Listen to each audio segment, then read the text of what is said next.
Welcome, everyone. This is your friend, the DN What If, here with another exciting fanfiction. Today, we're diving into the story of what if Deku met his father before meeting All Might? If you enjoy this video, don't forget to hit that like button and subscribe for more fanfiction content just like this. Now, let's get started with the fanfic. At night, Todoroki Tuya, a pale and slim 16-year-old boy with white hair streaked faintly with red at the crown, stumbled barefoot down the street. His hair spiked upward in uneven tufts, falling low over his thin turquoise eyes. His body ached, the scars pulling tight against his skin, reminders of the nursery he had just burned down. He was desperate to find his way back home, desperate to see if the place he had once belonged to still existed for him. When he finally reached the Todoroki abode, he stopped short. His father, the flame hero, Endeavor, stood in the yard, flames roaring around him as he barked commands. Shudo was there, small and trembling, his face wet with tears as he tried to endure the brutal training. Tuya's chest tightened. For a moment, he thought his family had moved on without him, that in the 3 years he had been gone 3 years in a coma after losing control of his quirk at Sakoto Peak they had erased him. His body bore the evidence of that failure. Regenerative tissue stretched across his lower face and neck, down past his collarbone, around his torso, arms, and legs. He had been remade, patched together, a reminder of what he had lost. The insecurities clawed at him, whispering that he was nothing but a failure, that he had ruined everything. But then he looked closer. Shudo's cries weren't from weakness, they were from pain. He wasn't training willingly. He was being forced. Tuya's eyes narrowed, realization dawning. His father had never loved him, not truly. He had only ever loved what Tuya could give him. If Tuya couldn't live out his dream, then neither would Enji. Later that night, Tuya crept into Shudo's room. The boy stirred as Tuya crouched beside the bed, his turquoise eyes softening as he whispered, "Shudo, wake up. I'm getting you out of here." Shudo blinked, his small voice trembling. "Tuya?" Tuya nodded, squeezing his hand. "Yeah, it's me. Come on, we don't have time." Shudo didn't hesitate. He nodded, slipping his hand into Tuya's, and together they moved carefully through the house. Tuya's heart pounded as he checked every shadow, every corner, terrified of running into their father. They reached Fuyumi's room, and Tuya eased the door open. His twin sat up immediately, her eyes wide. "Tuya?" she whispered, her voice breaking as she rushed forward to hug him. Tears spilled down her cheeks. "You're alive. I thought Dash." "I missed you too," Tuya murmured, holding her close. The warmth of her embrace nearly undid him, but the sound of footsteps in the hall snapped him back. He pulled away quickly. "We have to go. Now." Fuyumi's eyes darted toward Shudo, then back to Tuya. "What about Natsuo?" Tuya shook his head, his voice sharp. "There's no time. Someone has to stay behind for Mom anyway." Fuyumi froze, her expression shifting. "Tuya, you don't know?" Tuya frowned. "Know what?" Her voice shook. "Mom's gone. She had a breakdown. They sent her to Fujitani Hospital." Fuyumi's eyes flicked to Shudo, her voice breaking. She poured boiling water on Shudo's face. She thought he was father. Tuya froze halfway out the window, his stomach twisting violently. His eyes snapped to Shudo, and for the first time, he truly saw the scar. It stretched across the left side of his face, raw and cruel, from his hairline down his cheek. His voice was hoarse. "Shudo, is that true?" Shudo's small voice was steady, though his eyes glistened. "Yeah. It's all Enji's fault." Tuya's breath caught. He wanted to deny it, wanted to believe it wasn't real, but the truth pressed down on him like fire. A resentment emerged, a hatred for Enji solidifying into something sharp and unyielding. He thought of his mother, of the way she had tried to help him when he was 13, and how he had lashed out at her instead. He had told her she was guilty for his existence, that her family had sold her off to Enji because they were poor. That had been the day he lost control, the day Sakoto Peak burned. He had never apologized. Now he might never get the chance. A shout echoed through the house, Enji's voice filled with anger.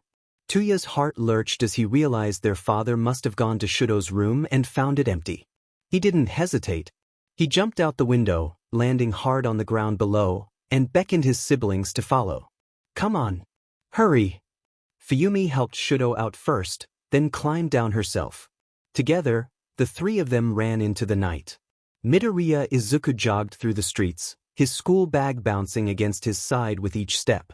He was 14, short for his age, and very skinny. His round face was framed by a mop of dark forest green hair that curled at odd angles, sticking up in places no matter how much he tried to flatten it. His large emerald eyes were wide and watery, giving him a look of constant energy and nervousness. 4 freckles dotted his cheeks in a diamond pattern, something people often pointed out when they called him plain-looking or said he didn't stand out. Izuku didn't mind. He had bigger things to worry about than appearances. He slowed down when he noticed a crowd forming ahead. People were gathering near Tetuan Station, their voices rising with excitement. Izuku squeezed through the crowd until he could see what was happening. A giant villain was rampaging near the railway, clutching a stolen bag. He was panicking, swinging his arms wildly as heroes rushed in to stop him.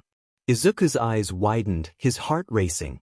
The villain struck a portal catenary, causing it to collapse. Death Arms ran forward, his muscles bulging as he caught the structure before it could crush anyone. Backdraft followed, using his water pump quirk to create a barrier of water, pushing citizens back to safety. Izuku scribbled notes quickly in his notebook, muttering to himself as he wrote down their names and abilities. Kamui Woods arrived next, his wooden limbs extending as he confronted the villain. The giant swung his massive hand down, but Kamui dodged easily, his movements sharp and precise. The villain shouted angrily, telling him to get away, but Kamui pressed forward, weaving through the attacks. Izuku's pen scratched across the page, his excitement growing. Kamui ran up the villain's arm, extending his wooden limb to grab the wrist. The villain shook him off, throwing him into the air. Izuku gasped, but Kamui twisted midair and landed smoothly. He stood tall, accusing the villain of breaking laws and calling him the incarnation of evil. Izuku's hand trembled as he wrote, his eyes. Kamui prepared his lacquered chain prison, his arm extending as Wood shot out to bind the villain. Just as he was about to finish, Lady appeared. She leapt into the air, her body growing to an enormous size, and slammed into the villain with her canyon cannon. The giant collapsed, defeated before Kamui could finish his move. The crowd erupted in cheers. Cameras flashed as reporters swarmed Lady. She posed confidently, announcing that it was her debut and that the rest should be left to her. Kamui stood off to the side, stunned and silent, his moment stolen. Izuku frowned slightly, but his pen didn't stop. He wrote down Lady's quirk, gigantification, noting the advantages and disadvantages he could see. A man standing nearby glanced at Izuku, noticing his frantic note-taking. "You aiming to be a hero, kid?" he asked with a smile. "Good luck with that." Izuku looked up, face brightening. "Yes, sir. I'll do my best." The man chuckled and moved on. Izuku closed his notebook, hugging it to his chest as the crowd began to disperse. The sidewalk cleared, and he continued jogging toward school, his mind buzzing with everything he had just seen. At Aldra Junior High, the classroom was noisy until the teacher raised his voice. He stood at the front, holding a stack of papers, and reminded the students that it was time to start thinking about their futures. He said he would hand out the printouts for their desired life courses, but added with a tired smile that he already knew most of them wanted to be heroes. The room immediately erupted in excitement. Students shouted over one another, showing off their quirks despite the teacher's warning that they weren't allowed to use them during school hours. Bakugo Katsuki leaned back in his chair, his crimson eyes sharp as he smirked. "Hey, Teach, don't lump me in with these extras," he said loudly. "I'm superior, the real deal. These bunchao losers will be lucky to end up as sidekicks to some busted D-lister." The class groaned and shouted at him, telling him to shut up, but Katsuki only sneered. "Shut your mouths, I'll take you all on. You all know I'm aiming for UA High. None of you could even dream of making it in." The students muttered about how difficult the exam was, how UA only has a 0.2 acceptance rate, but Katsuki cut them off, his voice full of confidence as he hopped onto his desk. I already aced the mock test. I'm the only one here who stands a chance at getting in. I'll surpass even All Might himself, and be the richest hero of all time. Everyone across the world will know my name." The teacher, flipping through his papers, added offhandedly, "Oh, that's right, Midoriya, don't you want to go to UA too?" The room went silent for a moment before every head turned toward Izuku. Laughter broke out almost immediately. "There's no way you'll get into the hero course if all you can do is study," one student said, grinning. "You don't even have a quirk." Izuku's face flushed as he tried to defend himself. The school got rid of the rule about quirkless students. I could be the first one." Katsuki slammed his palm against Izuku's desk, an explosion knocking him backward onto the floor. Izuku winced as Katsuki glared down at him. "Listen here, don't put yourself on the same level as me, Deku. You're even worse than these demon rejects, you quirkless wannabe. You really think they'd let someone like you when they could have me?" Izuku pushed himself up, his voice shaking but determined. "And no, wait, you've got it all wrong, really. I'm not trying to compete with you, please believe me. I just want to follow the dream I've had since I was a kid. I may not have a quirk, but I won't know if I can do it unless I try my hardest, right?" Katsuki scoffed, his tone mocking. "You'd never hang with the best of the best, you'd die in the exams." The rest of the class snickered, their eyes full of pity and amusement as they looked down on Izuku. Later, when classes ended, Izuku gathered his things. He checked his phone, reading about a villain incident nearby. A slime-like villain had robbed a store and fled through the streets, his quirk active. All Might himself had pursued him, but the villain escaped into the sewers. Izuku's eyes lit up as he thought about taking notes later. Before he could leave, Katsuki appeared, snatching Izuku's notebook from his hands. He flipped through it casually, fanning himself with the pages. "What's this, Deku? You think we're done?" Two of Katsuki's friends walked over, grinning. "What's that you got? Did you steal his diary?" Katsuki held up the notebook, showing the title, Hero Analysis for the Future. #1 of the boys chuckled. "You're seriously taking notes on how to be a hero? That's pathetic." "He still thinks he'll be accepted, he's delusional." Izuku laughed nervously, trying to play along. "Yeah, funny joke. Can I have it back?" Katsuki's hand sparked, and the notebook exploded in a burst of smoke and ash. He tossed the ruined remains out the window. "Heroes show potential early. You can tell who's destined for greatness just by looking at them. When I'm the only one from this garbage school to get into UA, people will talk about me like that. They'll know I'm legit. The next big thing." He stepped closer, placing a hand on Izuku's shoulder. Smoke rose as the fabric of Izuku's uniform singed under the heat. Katsuki smiled, his tone fake and cheerful. "Word of advice, nerd. Don't even think about applying. Or else." Izuku trembled, his voice breaking as he tried to respond, but Katsuki and his friends were already laughing as they walked away. One of them shook his head. Said, "I thought he'd at least have some fight in him." The other snorted. "Guess he finally understands he'll never be a hero. Better to find out now than later." Katsuki stopped at the door, turning his head just slightly. His voice was calm, almost casual. "If you really want to be a hero so badly, there's one way. Pray you're born with a quirk in your next life. Then take a swan dive off the roof." He chuckled to himself as he walked out. Izuku's hands clenched at his sides, anger flaring for a brief moment. He turned back, his eyes burning with a sudden resolve. But when Katsuki lifted his hand and let off a few sparks, Izuku froze again, stiff and trembling. Katsuki smirked, asking, "Something wrong?" before leaving the classroom with his two goons. Izuku stood alone, his chest tight, his notebook gone, and his dream feeling further away than ever. Izuku walked down the sidewalk, his school bag hanging loosely from his shoulder. His mind kept circling back to Katsuki, the words echoing in his head. He thought about how they had been friends since childhood, though that word felt wrong now. Katsuki had always been loud, always been confident, but telling him to kill himself crossed a line. Izuku clenched his fists, muttering under his breath that Katsuki was an idiot. He couldn't just go around saying things like that.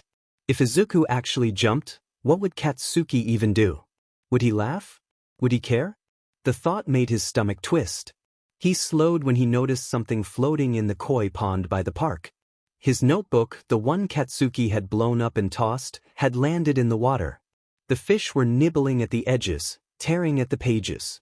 Izuku rushed over, waving them away with his hands. "Shoo, shoo," he said quietly, pulling the soggy notebook out. He stared at it, water dripping down his fingers. His dreams, his notes, everything he had worked on, had become fish food. He sighed, hugging it to his chest despite the damage. The sight of the ruined notebook pulled him back to a memory. He was younger then, sitting in front of the television, watching All Might's debut. The video showed the #1 hero saving over 100 people with a smile on his face. Izuku had stared at the screen, his eyes wide, his heart pounding with excitement. He had said he wanted to be just like him. Later, the doctor told him to give up. He explained that Izuku had 2 joints in his pinky toe, a sign that he was quirkless. Izuku remembered sitting in his room afterward, watching the video again, tears streaming down his face. He had turned to his mother, asking if he could still be a hero like All Might. She had cried too, apologizing instead of answering. That moment had never left him. Back in the present, Izuku walked through the tunnel under the bridge, his head down, his steps slow. His thoughts weighed heavy, his chest tight with frustration and doubt. Suddenly, a voice called out to him. He froze, startled, and turned to see a man standing nearby. "Don't be nervous," the man said, smiling. "I'm happy to see you." Izuku blinked, his voice shaky. Sorry, I think you've got the wrong person." The man shook his head. "No mistake. Midoriya Izuku, right?" Izuku's eyes widened.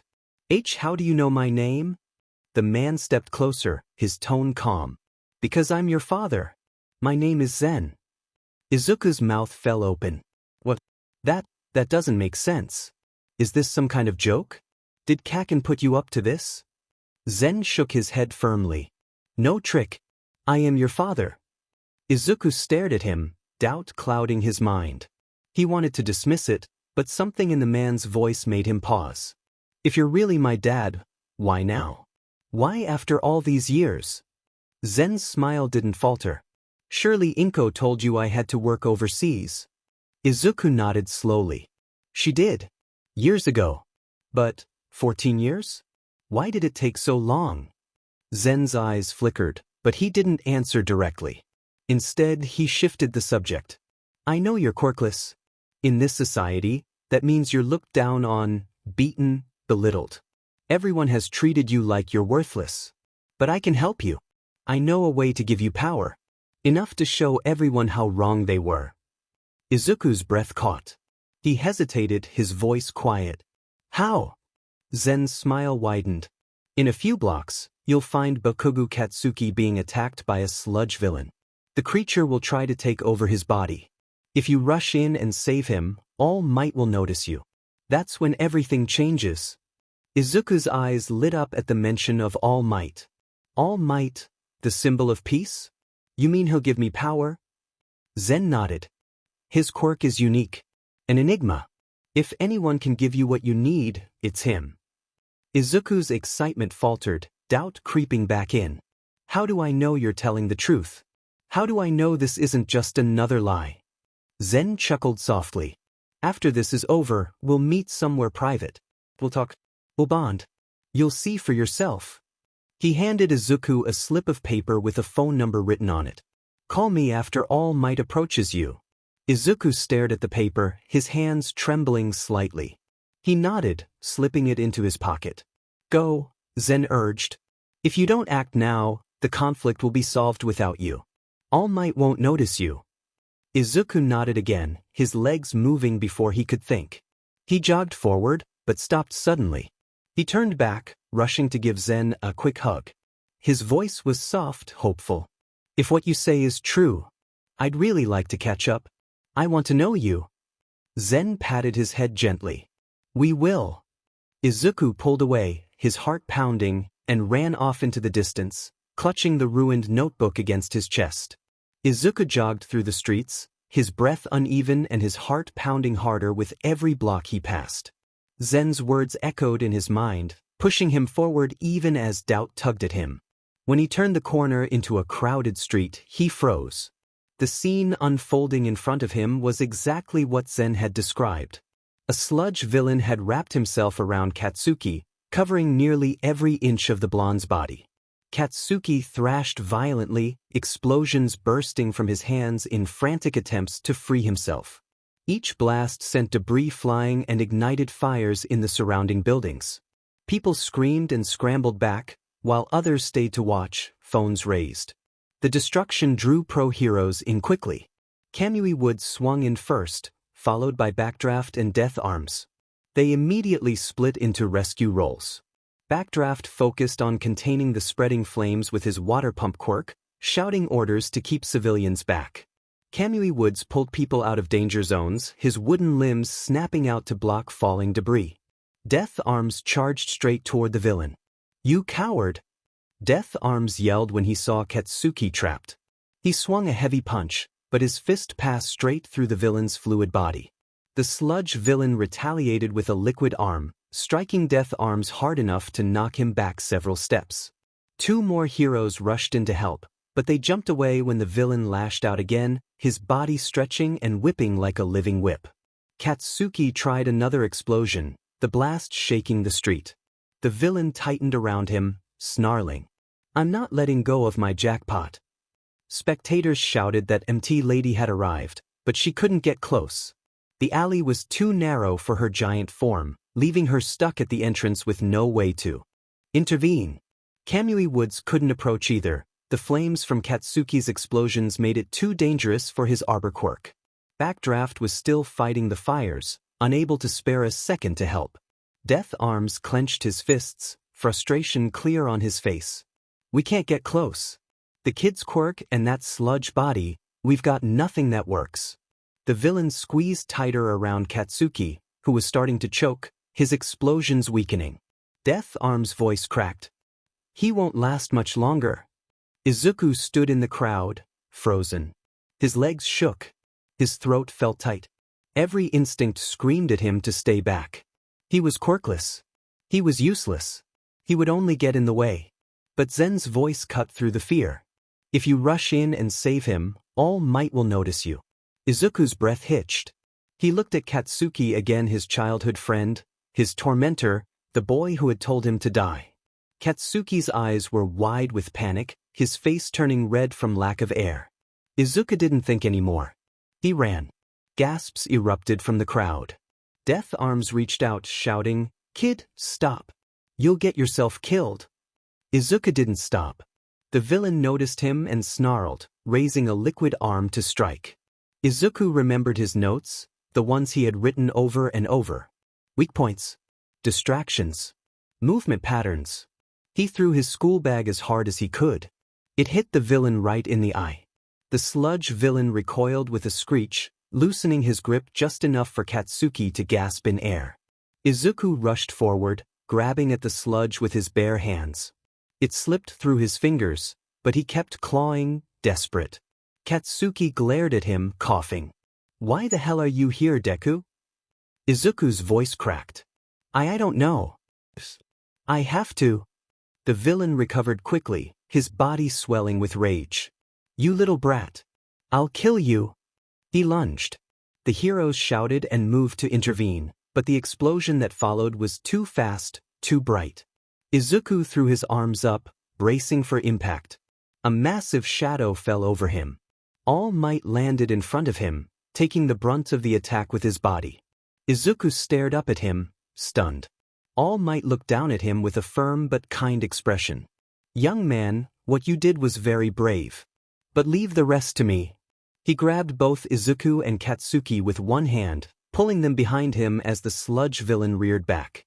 All Might drew his fist back, muscles bulging. Detroit. Smash. The punch created a shockwave so powerful it tore the villain apart instantly. The air pressure blasted through the street, forcing heroes to shield civilians. The sky shifted, clouds forming rapidly as the weather changed.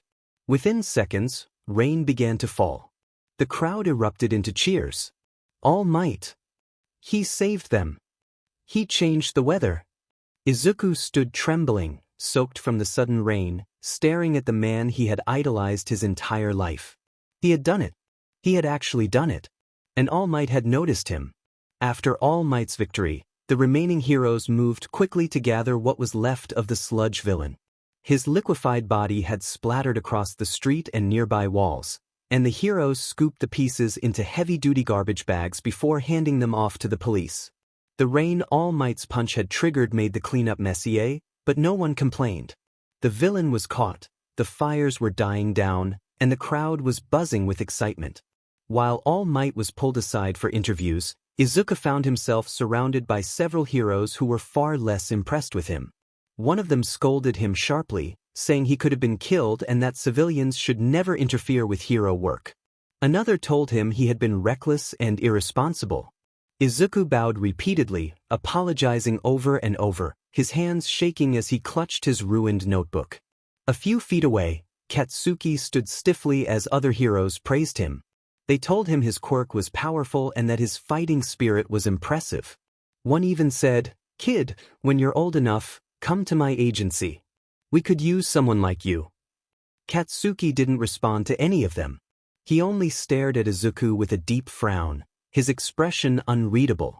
Eventually, the crowd began to thin. Reporters left, heroes dispersed, and civilians drifted away. Izuku was about to slip off quietly when a large shadow fell over him. He looked up and froze. All Might stood there, smiling warmly. "Young man," he said, "what is your name?" Izuku's breath caught. Zen had told him this would happen, but hearing it and living it were two different things. His voice came out in a stutter. "Midoriya. Midoriya Izuku, sir." All Might chuckled. "Well, Midoriya, I'm glad to meet you. I saw what you did back there." Izuku's face flushed. "I'm a huge fan, All Might. I've watched all your videos. Thank you for saving us." All Might nodded, still smiling. "Walk with me for a bit, young Midoriya." Izuku agreed immediately, almost tripping over his own feet as he followed. All Might led him through quieter streets, away from the crowds. Izuku kept glancing up at him, still half convinced this was a dream. After a moment, All Might asked, "Tell me, what is your quirk?" Izuku stiffened. His voice dropped. "I don't have one. I'm quirkless." He braced himself for disappointment or pity, but instead All Might let out a booming laugh. "Quirkless? That makes what you did even more impressive." Izuku blinked up at him, stunned. All Might continued, "You were the one who made the difference today. You moved before you could think, just like the greatest heroes do. You acted to save someone else, even at the risk of your own life." Izuku swallowed hard. He knew that wasn't exactly why he had moved. Zen's words had pushed him, but he didn't correct All Might. Hearing praise from the man he admired most made his chest feel warm and tight. All Might stopped walking and turned to face him fully. He extended his hand. "If you wish it, you too can become a hero." Izuku stared at the offered hand, his breath caught in his throat. "I can." All Might nodded. "You are worthy to inherit my strength." Izuku blinked rapidly. "Inherit your strength? What does that mean?" All Might straightened his posture. "My quirk can be passed down. I have chosen you as my successor. The name of my power is One for All." Izuku's jaw dropped. Why me? Why would you give your quirk to me?" All Might smiled gently. "Because you shone brighter than any of the so-called heroes back there. You acted when no one else did. That is the mark of a true hero." Izuku felt his eyes sting. He didn't hesitate. Just, "Yes, I'll do it. I'll accept it." All Might laughed heartily. "Excellent. Then meet me at Takoba Seaside Bay at sunrise tomorrow. We'll begin your training." Izuku nodded so fast he felt dizzy. "Thank you. Thank you so much, All Might. I won't let you down." He bowed repeatedly before jogging off, his heart pounding with excitement. For the first time in his life, the dream he had clung to so tightly didn't feel impossible. It felt real. It felt close. And he couldn't wait for tomorrow. Izuku walked home with a lightness in his step he hadn't felt in years. The sky was streaked with orange and pink as the sun dipped lower, and every part of him buzzed with excitement. He had met his father. He had spoken to All Might. He had been chosen to inherit the greatest power in the world. For once, the future didn't feel like a distant dream. It felt close enough to touch. He was halfway down the street when he heard fast footsteps behind him. Before he could turn, Katsuki grabbed his shoulder and yanked him around. "I never asked you to save me," Katsuki snapped, his voice sharp and angry. "Don't you dare look down on me, Deku." Izuku blinked, startled. "Kikakin, I wasn't Dash." "You're a quirkless wannabe loser," Katsuki cut in, jabbing a finger into Izuku's chest. "You won't even cut it as a rent-a-cop. So don't forget you didn't help me. You did nothing. I don't owe you a diamond thing." He glared at Izuku for a moment longer, then turned and stomped away, shoulders tense and fists clenched. Izuku watched him go, but the words didn't hit as hard as they usually did. Not today. He let out a small breath and continued walking, the spring in his step returning. When he reached home, his mother greeted him warmly from the kitchen. "Welcome back, Izuku." "Hi, Mom," he said with a smile. "I'm gonna shower before dinner." "All right, sweetie." After washing off the grime and sweat of the day, Izuku changed into clean clothes. As he reached into his pocket to toss his dirty ones into the hamper, he felt the slip of paper. He pulled it out and stared at the number written on it. His father's number. Zen's number. He hesitated only a moment before dialing. The call connected almost immediately. "Izuku," Zen said, his voice warm. "Did everything happen like I said?" Izuku grinned. "Why, did. All Might talk to me, and he said he's gonna train me at Takoba Seaside Bay tomorrow morning." Zen chuckled softly. "I knew you could do it. Well done." Izuku felt his chest swell with pride. Where do you want to meet? You said we could catch up." There was a brief pause before Zen answered. "There's a small diner not far from your school. We can meet there after your classes and training. I'll send you the address." "Okay. I can't wait to tell Mom Dash." "No," Zen interrupted gently. "Don't tell her yet." Izuku blinked. "Why not?" "I want my return to be a surprise for Inko," Zen said smoothly. "It's been a long time. I'd like to handle it properly." Izuku hesitated. Something about it felt a little strange, but he didn't want to question it too much. "All right, I'll keep it a secret for now." "Good. I'll see you soon, Izuku." The call ended, and Izuku slipped the phone into his pocket before heading to the kitchen. Dinner was already on the table. Inko smiled as he sat down. "So, how was your day?" Izuku poked at his food for a moment before answering. "It was pretty good." They ate quietly for a bit before Izuku looked up, his voice hesitant. "Hey, Mom? What was Dad like?" Inko froze for a second, surprised. "Why do you want to know that now?" Izuku rubbed the back of his neck. "I don't know. It just popped into my head. You've only told me a few things about him. Like, that I got my freckles from him, and that he was a gentleman, and that he went overseas for work when I was a baby." Inko sighed softly and set down her chopsticks. She thought for a moment before speaking. "Your father was very nice. A bit of a workaholic, but he always made time for me. He was overprotective too, especially after we got married and when I was PR'd with you." Her expression softened. "I believe he really did care about us. Even if his work kept him away. I find myself still hoping he comes back one day." Izuku swallowed, his heart beating faster. What was his name?" "Zen," Inko said gently. "His name was Zen." Izuku's eyes widened, excitement bubbling up inside him. So the man he met hadn't lied. He really was his father. "Thanks, Mom," Izuku said, smiling as he returned to his meal. Everything was falling into place. Tomorrow he would begin training with All Might. Soon he would meet his father again. And for the first time in his life, Izuku felt like his story was finally beginning.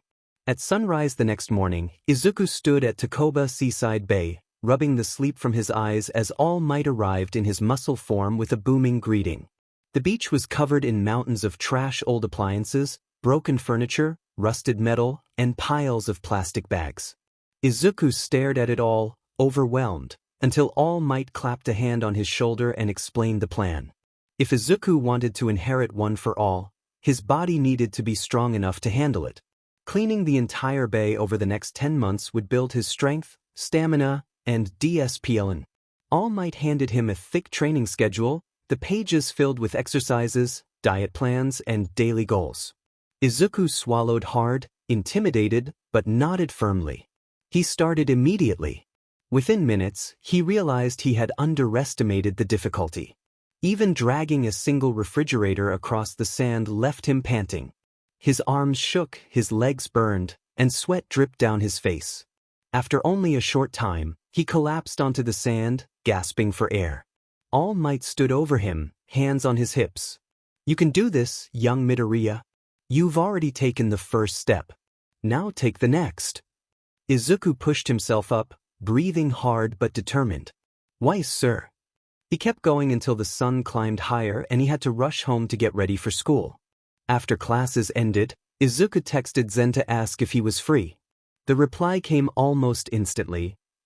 Izuku smiled and hurried toward the diner. When he stepped inside, he scanned the room until he spotted Zen waving from a booth. Seeing him clearly in the daylight made everything feel more real. Zen's short, fluffy white hair framed his face in a way that reminded Izuku of his own unruly curls. His maroon eyes were thin but warm, and the freckles on his cheeks matched Izuku's perfectly. Izuku hurried over. "Dad!" Zen smiled and patted his head. "Good to see you, Izuku. How was your first day of training with All Might?" Izuku sat down, excitement bubbling up. "It was tough, but I'm ready for it. I'm gonna work hard." Zen chuckled. "You sound just like your mother. The more I look at you, the more I see her." Izuku flushed with pride at that, but Zen's tone shifted as he leaned back. "Tell me, Izuku, what do you know about Hero Society?" Izuku blinked. "Not much, I guess." "That's all right," Zen said gently. "I'll explain." He began describing Hero Society in a way Izuku had never heard before. He spoke of the Hero Public Safety Commission, how society trusted them to maintain peace, but behind the scenes, they were corrupt. They protected the image of heroes at all costs, even if it meant hiding crimes or manipulating the public. Izuku listened, stunned, as Zen continued. The original president of the commission had treated workers like disposable tools, using people from the shadows of society to do their dirty work. When corrupt heroes became too numerous and organized, the commission began using pro-heroes as covert operatives. Zen asked, "Do you remember Lady Nagant?" Izuku nodded slowly. "She was arrested for killing a hero, right?" Zen shook his head. "That was the cover story. In truth, the commission groomed her to be an assassin. She killed corrupt heroes and villains in secret to preserve the illusion of peace. When she questioned the morality of it, the president threatened her. She killed him in self-defense. The new president disagreed with the old one's methods, but still covered it up and sent her to Tartarus to prevent leaks." Izuku felt sick. "That's horrible. How do you know all this?" Zen's expression softened. "This was my work overseas. For 14 years, I investigated the corruption in Japan's Hero Society. I couldn't risk involving you or your mother." Izuku stared at him, wide-eyed. Zen continued, "The number 3 hero, Hawks, went through the same thing.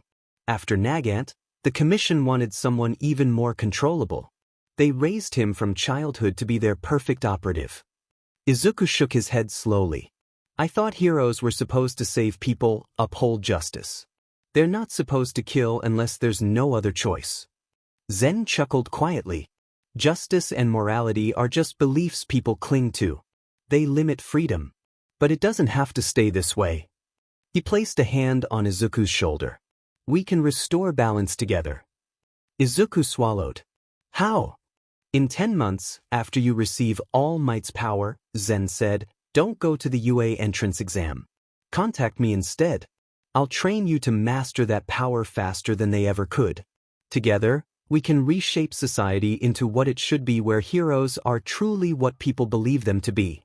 Izuku hesitated, his mind spinning. "Can I think about it?" "Of course, my boy," Zen said warmly. "We can meet here whenever you want." Ask anything you need. Izuku nodded, relieved. Their food arrived then, and Izuku blinked in surprise at the steaming bowl of katsudon placed in front of him. I didn't order dash. Zen chuckled. I ordered for you. I hoped I got it right. Izuku brightened. Katsudon is my favorite. Thank you. Anytime, Zen said, smiling as Izuku dug in. Izuku's 10 months of training passed in a blur of sweat, aching muscles, and early mornings. What surprised him most was how quickly his body changed. His arms grew defined, his legs stronger, and his posture straighter. Even All Might seemed taken aback by the progress. One morning, after Izuku lifted a refrigerator and carried it halfway across the beach without stopping, All Might laughed and said, "Young Midoriya, are you sure you didn't have a quirk all along?" Izuku nearly dropped the fridge. No, I swear I don't. All Might chuckled but wagged a finger at him. Just remember, don't overdo it. Stick to the schedule. If you push too hard, it'll backfire. Izuku nodded quickly, though he still pushed himself as much as he could. He wanted to be ready. He needed to be ready. Every afternoon, after school and training, he met with Zen. They talked about everything Hero Society, Izuku's progress, Zen's work overseas, and even small things like favorite foods or funny stories from Izuku's childhood. Slowly, Izuku grew comfortable. He trusted Zen more and more. Eventually, Izuku made his decision. One day, sitting across from Zen in their usual booth, he said quietly, "I won't go to UA. I'll train with you instead." Zen's smile was warm and proud. "I'm glad, Izuku. You won't regret it." By the end of the 10 months, Takoba Seaside Bay was spotless. The mountains of trash were gone, replaced by clean sand and open space. Izuku stood at the edge of the water, breathing deeply, feeling stronger than he ever had in his life. All Might clapped him on the back. "You've done well. Your body is now a worthy vessel for One for All." Izuku beamed until All Might plucked a strand of hair from his head and held it out. "Eat this." Izuku stared at the hair. "What?" "One for All must be passed through DNA," All Might explained. "Hair works fine. And since the entrance exam starts in a few hours, you need to inherit it now." Izuku grimaced but did as he was told, gagging slightly as he swallowed the hair. Even after he left the beach, he couldn't stop thinking about how weird it felt. Walking down the sidewalk, he pulled out his phone and called Zen. "Dad? I did it. I inherited One for All." Zen's voice was warm. "Congratulations, Izuku. I'm proud of you." Izuku smiled, but Zen's next words made his heart sink. "I had to leave town again. More investigations. But I'll stay in contact. A trusted friend of mine will meet you at our usual place." Izuku stopped walking. "Left. I'm afraid so. But go to the diner. He'll be waiting." Izuku nodded slowly, even though Zen couldn't see him. "I'll go." He hung up and continued toward the diner, though his steps felt heavier. When he arrived, he reached for the door only to freeze when a voice called his name. "Midoriya Izuku." Izuku looked around, confused. No one was there. He stepped closer to the alley beside the diner and peeked in. A tall figure stood in the shadows, his entire body made of swirling dark purple mist. Only 2 glowing yellow eyes shone through. He wore a neat suit and tie, and a metal brace covered the lower half of his face. "Midoriya Izuku," the man repeated, bowing his head slightly. "I am Kurogyri. I am here to serve and protect you as Zen's son, and to oversee your training." Izuku swallowed hard. "Oh, nice to meet you." Despite his intimidating appearance, Kurogyri's voice was calm and polite. Izuku found himself relaxing a little. Kurogyri extended a hand, and a swirling portal of dark fog opened beside him. "Please step through." Izuku hesitated only a moment before stepping into the fog. Kurogyri followed, and the portal closed behind them. They emerged in a hideout that looked surprisingly comfortable: clean furniture, soft lighting, and a modern layout. Nothing extravagant, but far nicer than Izuku expected. He looked around nervously. What about my mom? Can I still see her?" Kurogyri folded his hands behind his back. "You may stay in contact with her. But you cannot see her in person anymore. Izuku's heart lurched. Why not?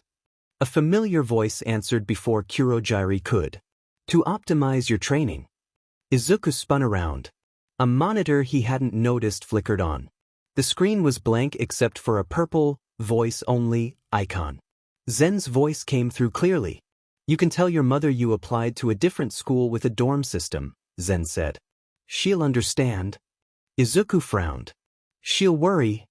Zen chuckled softly. I know. But trust me, Izuku. This is the best way to fix hero society. Izuku hesitated, torn between excitement and unease. But in the end he nodded. I trust you. Good, Zen said warmly. Your real training begins now. Izuku settled into the small room Kurogyari had shown him, placing his bag neatly in the corner and sitting on the edge of the bed. The hideout was quiet, too quiet compared to home, and the silence made his thoughts louder. He pulled out his phone and stared at the screen for a long moment before finally pressing his mother's contact. She picked up on the first ring. Izuku? Izuku, where are you? Why didn't you come home? Are you safe? Her voice was tight with panic. Izuku forced himself to breathe evenly. I'm okay, Mom. Really. I didn't go to UA like I planned. I got into a different school. One with a dorm system. I'm sorry, I forgot to tell you. There was a pause, then a shaky exhale. Izuku, you scared me. But if you're safe, that's what matters. Just take care of yourself, alright? And call me whenever you can so I know you're okay. I will, Izuku promised. Good night, Mom. Good night, sweetie. The call ended, and Izuku lowered the phone slowly. A knot formed in his stomach. He had never lied to her before, not directly. He'd hidden things so she wouldn't worry, but this was different. This was a real lie. He rubbed his face with both hands, trying to push away the guilt. After a moment, he stood and decided to get a glass of water. Maybe that would help settle him. He stepped out into the main area of the hideout and blinked in surprise. Kurogyari stood behind the bar, quietly cleaning dishes. The mist around his shoulders drifted lazily, giving him an oddly calm presence. Kurogyari looked up. Good evening, young Midoriya. Here for a late-night drink? Izuku nodded. Just water, please. Kurogyari filled a glass with smooth, practiced movements and set it in front of him. Izuku took a sip, the coolness helping ease the tightness in his chest. Thank you, he said softly. After a moment, he glanced up. Kurogyari? How did you meet my dad? Kurogyari paused, the mist around him stilling slightly. Zen saved my life, he said after a moment. In return, I pledged myself to him. At his request, I now serve and protect you, as I stated when we first met. Izuku nodded slowly. I'm glad he's a good person. I was worried he might have come back just to get something out of me. Kurogyari shook his head. You are fortunate, young Midoriya. Many children who grow up without knowing their fathers never get the chance to reconnect. Zen values you greatly. Izuku felt a small warmth in his chest at that. He finished his water and set the glass down gently. Well, good night, Kurogyari. Good night, young Midoriya, Kurogyari replied with a polite bow of his head. Izuku headed back to his room, the quiet of the hideout settling around him again. He lay down on the bed, staring at the ceiling. The guilt, the excitement, the uncertainty, they all swirled together. But eventually, exhaustion won out, and he drifted into sleep. Izuku began his one-for-all training the next day, around noon. Kurogyari led him into a room he hadn't seen before, large, reinforced, and mostly empty except for padded walls and a few pieces of equipment. It looked like a cross between a gym and a testing chamber. The air felt cooler here, quieter, almost expectant. Kurogyari gestured toward the center of the room. This space has been prepared specifically for your training. We will begin with the basics. Start small. Izuku stepped forward, rubbing his palms together nervously. All Might told me during our training that if I used one for all without the right physique, my limbs would explode off. Is it still like that? Even now that I've inherited it? Not exactly, Kurogyari replied. However, if you rush into using the power recklessly, you will likely break your limbs from the strain. Your 10 months of training with All Might brought you to the minimum threshold needed to avoid catastrophic damage. But only just. Izuku swallowed hard. That's terrifying. There is no need to fear, Kurogyari said calmly. Zen and I have created a specialized program for you. For now, we will focus solely on channeling the power. No attacks. Izuku nodded, though his hands trembled slightly. How do I channel it? Begin with a small amount, Kurogyari instructed. 3%. Let it flow through your entire body, not just one limb. If you concentrate it in a single point, you will be forced to rechannel it constantly, slowing you down. Allowing it to permeate your whole body will grant you enhanced reflexes, maneuverability, agility, and strength. Izuku stared at him, wide-eyed. All that from just 3%? Indeed. But pacing is essential. Izuku nodded again, thinking. So, like an egg in a microwave. If I let the pressure build too fast, it explodes. But if I imagine it not exploding, I can keep it stable. Kurogyari inclined his head. A surprisingly apt comparison. Use that image. Izuku took a deep breath and closed his eyes. He focused inward, searching for the spark of power he knew was there. When he found it, he tried to pull just a sliver of it forward, imagining the egg holding together under pressure. A faint hum filled his ears. Red, vein-like lines flickered across his skin, glowing faintly as energy coursed through him. His muscles tightened, his heartbeat quickened, and then the power sputtered out. Izuku sagged forward, panting, sweat already forming on his forehead. I barely did anything, he gasped. That took so much effort. Kurogyari stepped closer. You are off to a good start. Remember, All Might cultivated One for All into something far stronger than it once was. The power you inherited is immense. Your body will require intensive training to wield it properly. Izuku wiped his forehead with the back of his hand. All Might really is the greatest hero. He straightened, shaking out his arms. His legs still felt shaky, but he forced himself to stand tall. Okay, he said, determination returning to his voice. I'll try again. Kurogyari nodded approvingly. Whenever you are ready. Izuku closed his eyes once more, steadying his breath. He reached for the power again slowly, carefully ready to push himself forward one step at a time. Izuku's progress over the next week was steady and noticeable. By the 7th day, he could activate 3% of One for All almost on command, letting the energy spread through his body in the way Kurogyari had taught him. He called it full cowl, and though it still drained him quickly, he was proud of how far he'd come. After one particularly exhausting session, Izuku left the training room rubbing his sore arms. He expected to see Kurogyari behind the bar as usual, but instead, he froze mid-step. Zen was sitting there. Izuku's face lit up instantly. Dad!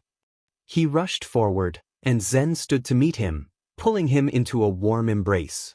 Good to see you too, Izuku, Zen said, patting his back. Izuku pulled away, still smiling. You're back already? Zen chuckled. I got what I needed. I can stay in Japan for a while now to help oversee your training. I won't be staying here, but I'll be close. Izuku nodded eagerly. I'm just glad you're back. I can't wait to show you how much better I've gotten with One for All. Zen smiled at that, but his expression shifted subtle, but serious. Izuku, there's something I need to tell you. Izuku blinked. What is it? Zen folded his hands on the counter. I know you admire All Might deeply, but like Hero Society, he has secrets. A facade he keeps up. Izuku frowned, confused. What do you mean? Zen sighed softly. My face, the one you've seen, it isn't my true appearance. It used to be. Until an encounter with All Might. Before Izuku could respond, Zen lifted a hand and the illusion around his head flickered and dissolved. What replaced it made Izuku's breath catch. Zen now wore a navy blue, skull-like gas mask with angular tubes at the top. A wide collar-like life support system wrapped around his neck, with pipes connecting in the front and back. The mask hissed faintly as he breathed. This, Zen said, tapping the mask lightly, is because of All Might. Then, with a soft click, the mask retracted. Izuku's stomach twisted. Zen's real face was entirely scar tissue, thick, uneven, and pale. It stretched from above his upper lip and covered his entire head and the back of his neck. There was no nose, no ears, no hair. No eyes, only the faint outlines of where eye sockets should have been. Izuku's voice trembled. Why would All Might do something like this? Zen's tone was calm, almost resigned. Years ago, during my investigation work in the States, All Might mortally injured me. The commission wanted to stop me from uncovering their corruption. This was the result. I'm blind now. I use an infrared quirk to cheat. Izuku felt sick. The symbol of peace, the man he idolized doing something so horrific? He couldn't wrap his mind around it. Zen reactivated the mask, covering his face again. I'm sorry if I frightened you. I've learned to live with it. Izuku swallowed hard. I'm so sorry. Zen shook his head. Don't be. But understand this, as long as people like All Might and Katsuki exist, Hero Society will never change. They represent everything wrong with it. Izuku looked down, unsure. Zen continued, voice steady.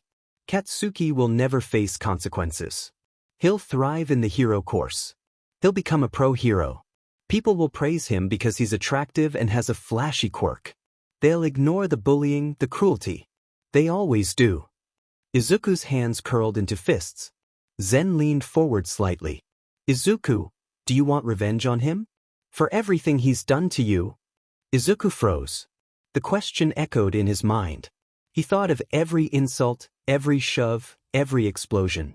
Every time Katsuki told him he was worthless. Every time he told him to die. Slowly, Izuku lifted his head. His eyes were steady. Yes. I do.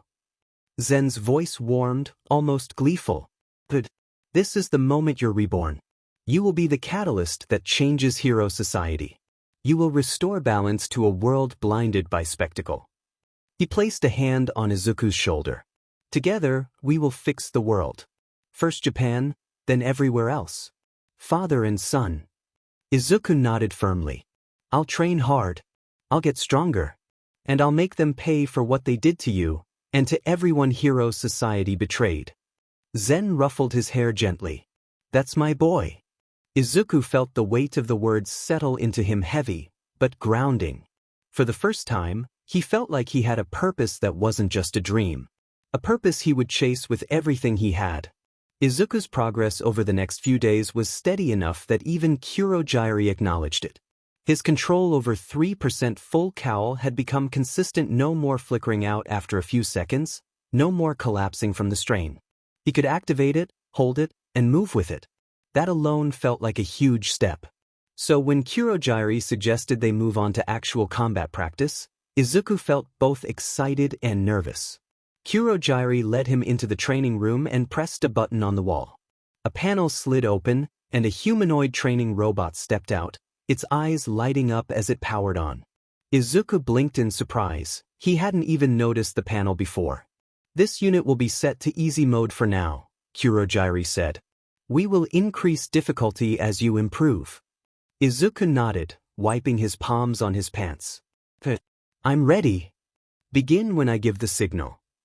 Izuku took a steadying breath and activated full cowl. Red, vein-like lines spread across his skin as the energy surged through him. His body lit. With a spring-green aura, faint sparks of bioelectricity crackling around him. His eyes glowed the same green, sharp and focused. Kurojairi raised a hand. Start. Izuku moved first, darting forward with a burst of speed. He aimed a punch at the robot's side, hoping to catch it off guard. The robot blocked it with ease, its metal arms snapping into place with mechanical precision. Izuku jumped back just in time to avoid the robot's counterstrike. The blow cut through the air where his head had been a moment earlier. He landed lightly, reassessing. Charging in blindly wasn't going to work. He circled the robot, watching its movements. After a few seconds, he lunged again, this time feinting left before striking from the right.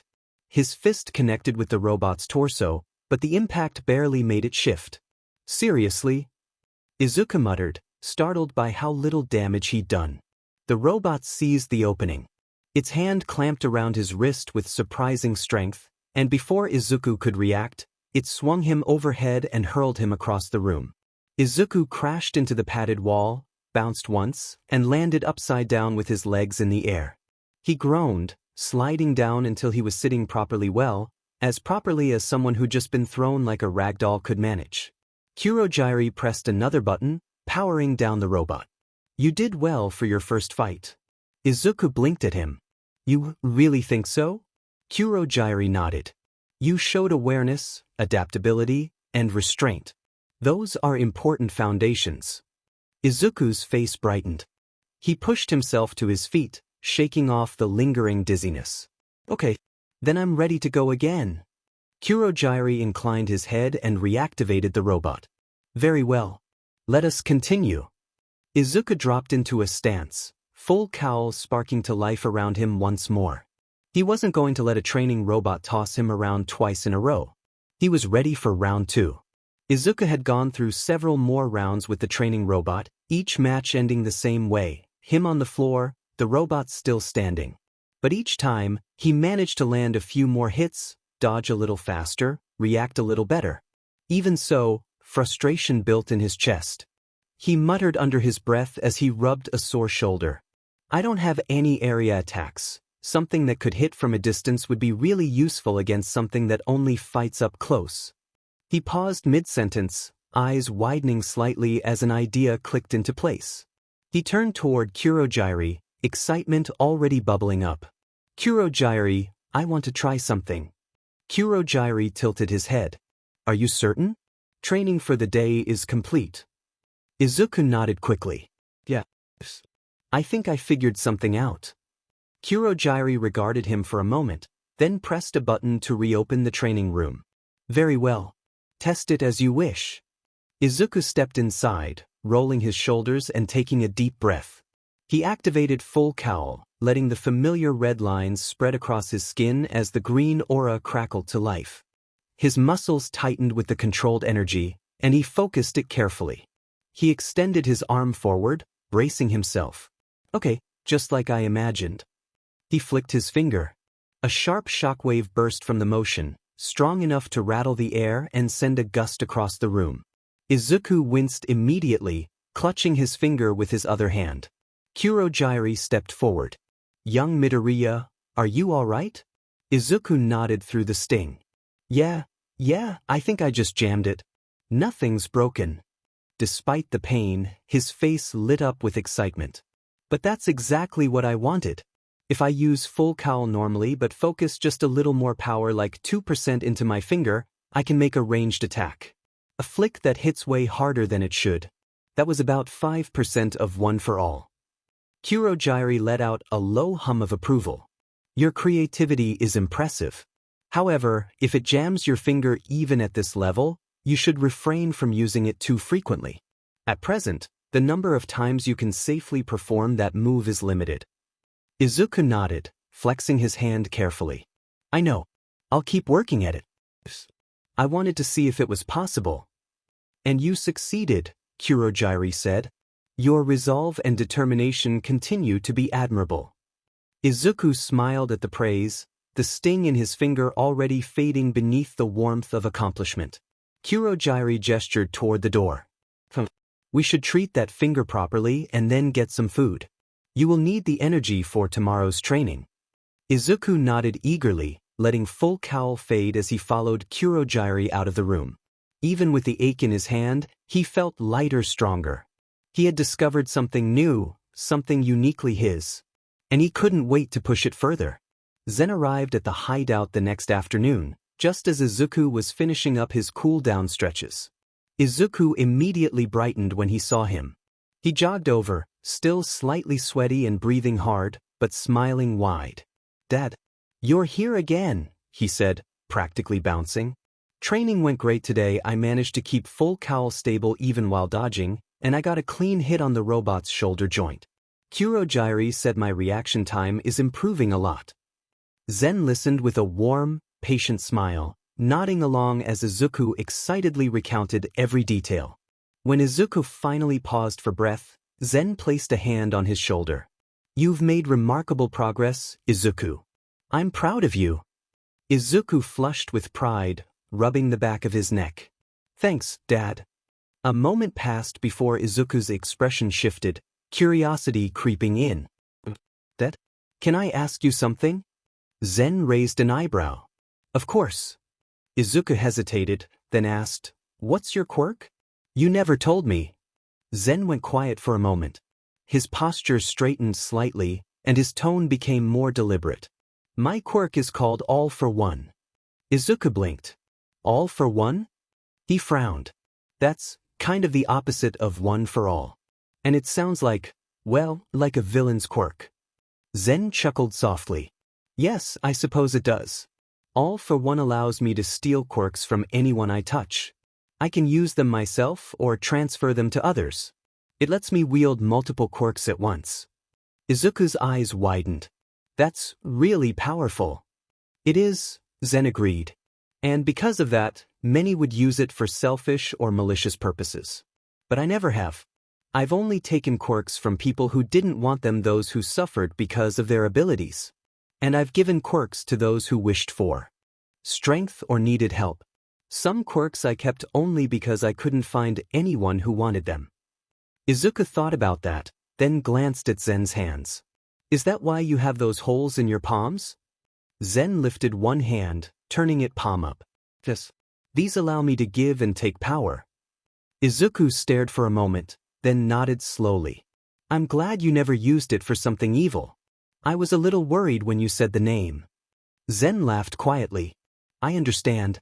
But no, I've only ever wanted to bring balance back to society. My quirk has helped me gain allies among those I've helped. People who were abandoned or mistreated by the system. Izuku's expression softened. I hope I can get strong enough to actually help you. I want to fix Hero Society too. I want to make things better. Zen reached out and ruffled Izuku's hair, his voice warm and certain. You will, Izuku. You'll become one of my greatest strengths. Together, we'll change the world. Izuku felt a steady determination settle in his chest. He nodded firmly, meeting his father's gaze with unwavering resolve. Yeah. Together. Izuku's training continued at a steady, demanding pace. A month and a half in, he had reached a point where full cowl at 5% came naturally. Now he could activate it without hesitation, maintain it while moving, and even fight with it. He could push up to 8% in short bursts without injuring himself, though it still left his muscles trembling afterward. He still hadn't managed to defeat the training robot even once, but the matches had sharpened him. His footwork was cleaner, his timing better, and his instincts quicker. Every time the robot knocked him down, he got up with a clearer understanding of what he needed to fix. Even Kurogyari admitted that Izuku's growth was impressive. During that same month, Izuku's hair had grown out faster than he expected. Without time or opportunity to get it cut, it had settled into a mullet, the back brushing the nape of his neck while the front stayed messy and curled. At first, Izuku was embarrassed by it, constantly pushing the longer strands behind his ears. But Kurogyari had encouraged him to keep it, saying it suited him. Zen had agreed, going even further. Think of it as a symbol, he'd said one evening, ruffling Izuku's hair. A physical sign of your rebirth. You're not the same boy you were before. You're becoming someone new. Izuku had blushed at that, but he'd kept the mullet. And over time, he grew to like it. It felt different, confident, like he was stepping into a version of himself he'd never been allowed to be. One afternoon, after training, Zen visited the hideout again. Izuku eagerly told him everything: his progress with 8%, the new techniques he was working on, how he'd managed to dodge one of the robot's grapples for the first time. Zen listened with a proud smile, nodding along. But then his expression shifted, becoming more serious. Izuku, he said, there's something important we need to discuss. Izuku straightened. What is it? You'll need an alias. Izuku blinked. An alias? Why? Zen folded his hands. Because once we begin our work to cure Hero Society, Japan will brand us as villains. They won't understand what we're doing. And if you don't have an alias, the heroes will go after your mother to get to you. Izuku's stomach tightened. My mom? Zen nodded. I use a false last name Shigaraki to protect you and Inko. If anyone ever tries to trace me, they won't find her. You should do the same. Create a name that shields her. You can take Shigaraki as your false last name as well. Izuku looked down, thinking it over. The idea of being branded a villain made his chest feel tight, but Zen's reasoning made sense. If the heroes saw them as threats, they wouldn't hesitate to use his mother as leverage. He couldn't let that happen. Okay, Izuku said quietly. I'll think about it. Zen placed a hand on his shoulder, squeezing gently. But this is part of your rebirth as well. A new name for the new world we'll build. Izuku stood in the center of the training room, rolling his shoulders and bouncing lightly on the ball of his feet. The familiar hum of the reinforced walls and the faint scent of metal and ozone always made his pulse quicken. This room had become his battlefield, his classroom, and the place where he pushed himself harder than he ever had in his life. Kurogyari stood by the control panel, hands folded neatly behind his back. Are you prepared, Midoriya? Izuku nodded, determination settling into his expression. Yeah. I'm ready. He inhaled deeply, then activated full cowl at 5%. Red, vein-like lines lit up across his skin as the energy surged through him. The spring-green aura flickered to life, crackling faintly with bioelectric sparks. His hair lifted slightly from the force of the energy, and his eyes glowed with that same bright green intensity. Kurogyari pressed a button, and the training robot stepped out from its compartment, its eyes lighting up as it powered on. The sparring match began immediately. Izuku moved first. He flicked his finger forward, channeling a brief burst of 5% into the motion. A sharp shockwave blasted across the room, slamming into the robot's torso and making its stance falter. The metal frame shifted, its balance thrown off just enough. Izuku didn't waste the opening. He dashed in, the green aura trailing behind him, and threw a punch not to hit the robot directly, but to generate a burst of wind pressure. The compressed air slammed into the robot's chest, pushing it back a step. The robot recovered quickly and swung at him with a heavy, mechanical arm. Izuku raised his forearm to block, the impact jarring but manageable thanks to full cowl. He grabbed the robot's wrist, twisted his hips, and used its momentum to flip it clean over his shoulder. The robot crashed into the padded floor with a heavy thud, the impact rattling the room. Izuku jumped back, landing lightly and raising his guard, expecting the robot to spring up again. But it didn't. Instead, its movements stuttered, its head twitching slightly as its sensors flickered. Kurogyari immediately stepped in and powered it down before it could malfunction further.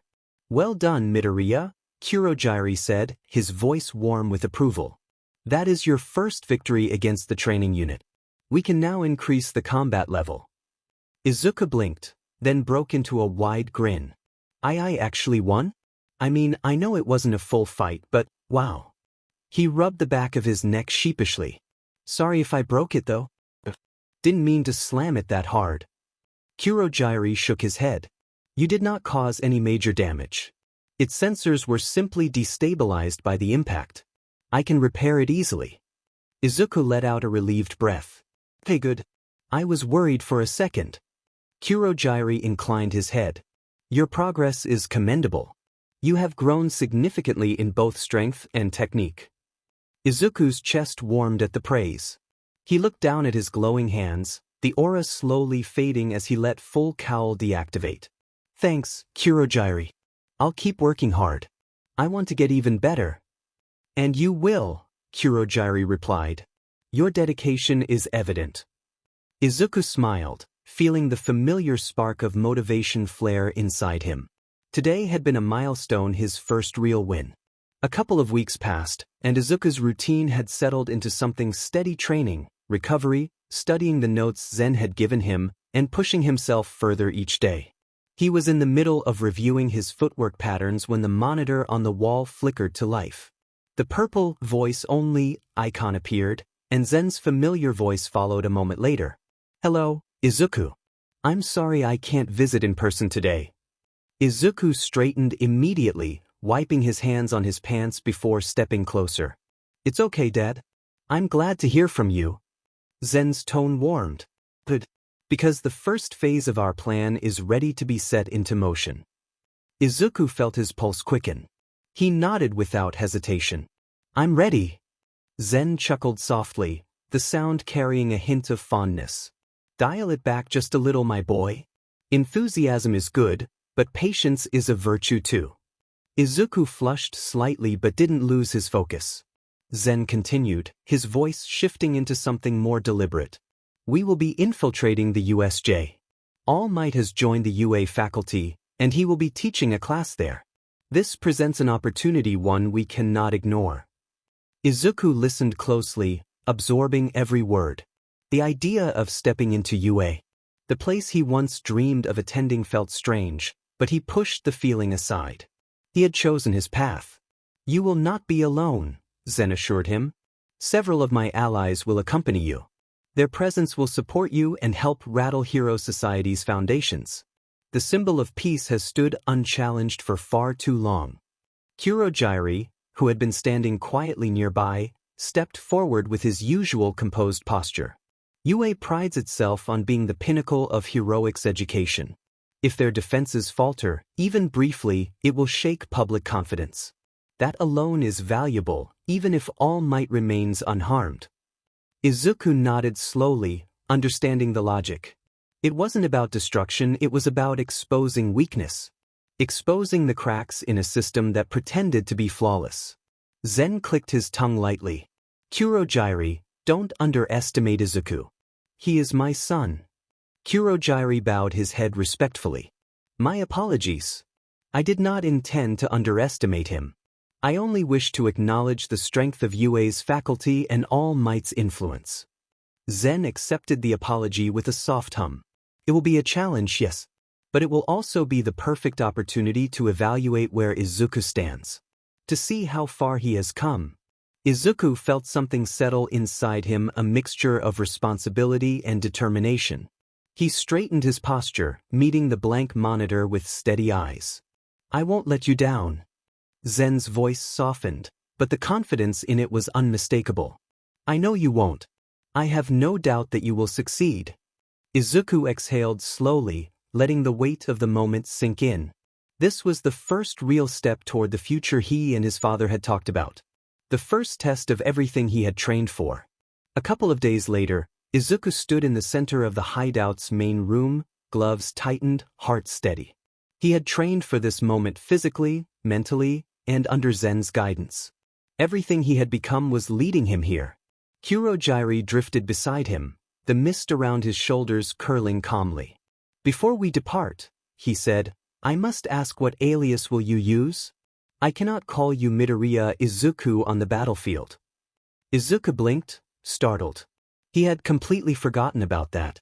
His mind raced for a moment before settling on something that felt right, something that tied him to Zen, to his new purpose, and to the person he was becoming.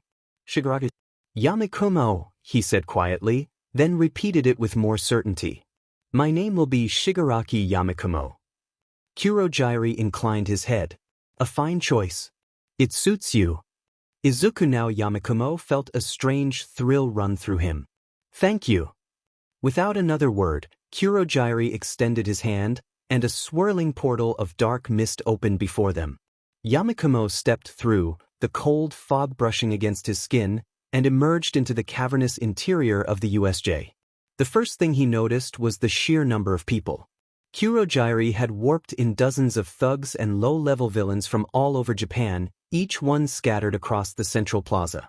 Their murmurs echoed through the dome-like structure. Yamakumo scanned the area and immediately spotted two pro-heroes. A man wrapped in a long capture scarf with tired eyes, eraser head, and a spacesuit-like figure with a helmet 13. But All Might was nowhere to be seen. All Might was supposed to be teaching, Yamakumo muttered under his breath, disappointment creeping into his tone. Perhaps, Kurogyri replied smoothly, if we take this class hostage, the symbol of peace will appear. Yamakumo nodded, though his eyes stayed fixed on the teachers. Eraserhead reacted first. He stepped forward, voice sharp and commanding. 13, evacuate the students. Contact UA immediately. The class, about 18 teenagers in matching uniforms, stared in shock. One of them, a spiky blonde boy with a familiar scowl, growled that no alarms had gone off. He quickly deduced that someone among the villains was jamming communications. Yamakumo's jaw tightened. Katsuki. Even here he was loud. Eraserhead turned to a blonde boy with a lightning bolt streak in his hair.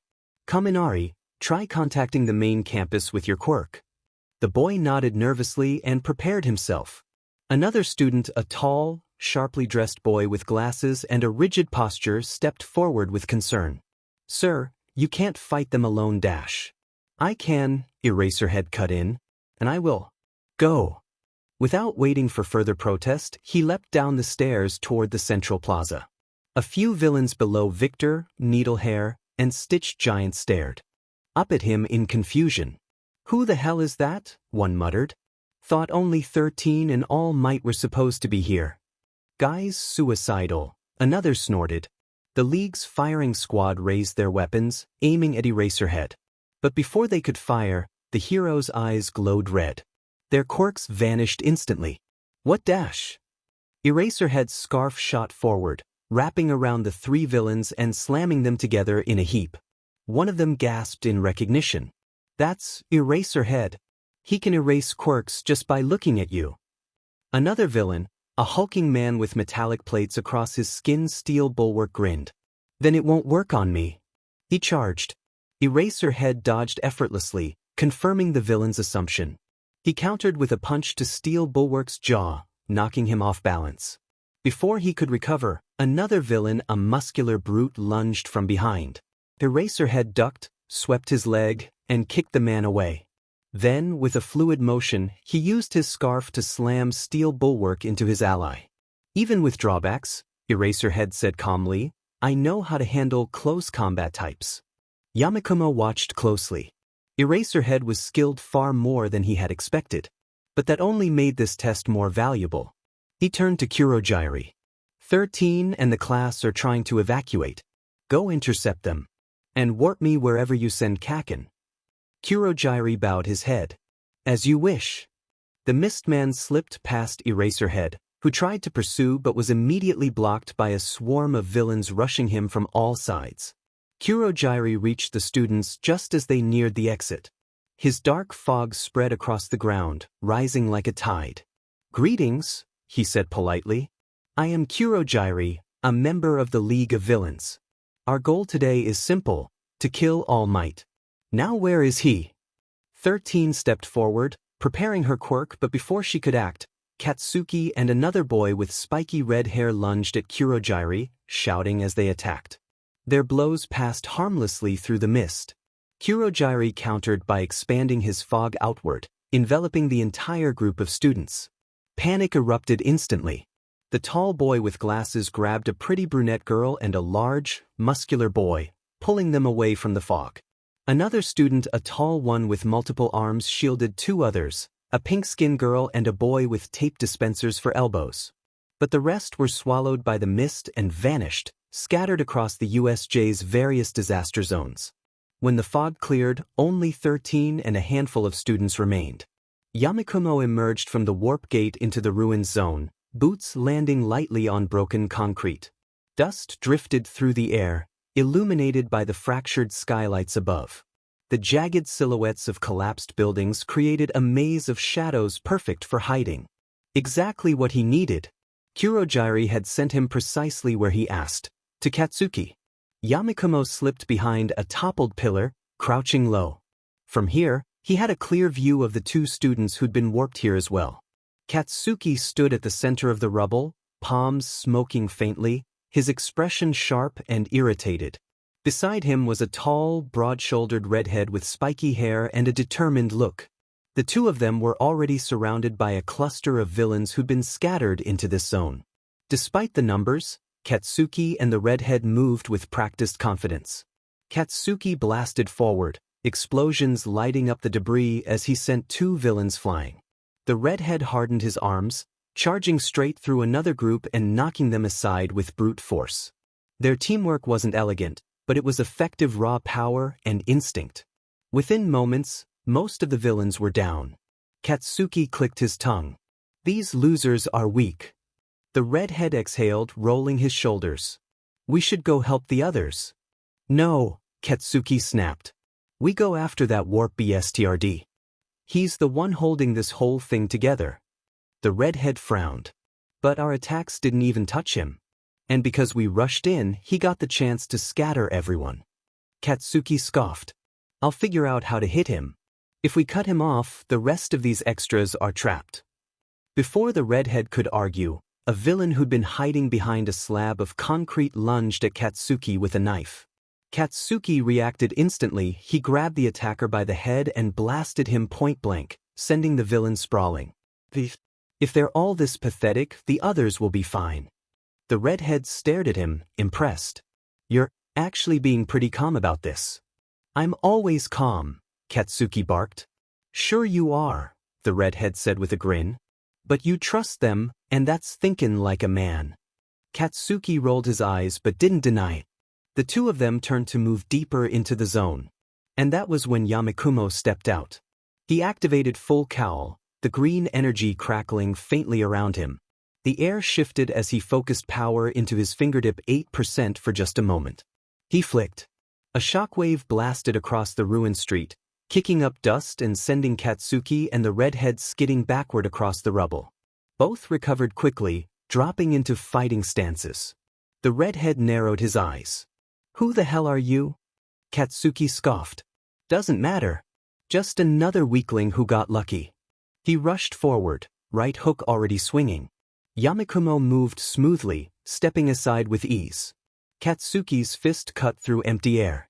Before the blonde could recover, Yamakumo drove an uppercut into his stomach, the force of the blow sending a burst of air pressure outward.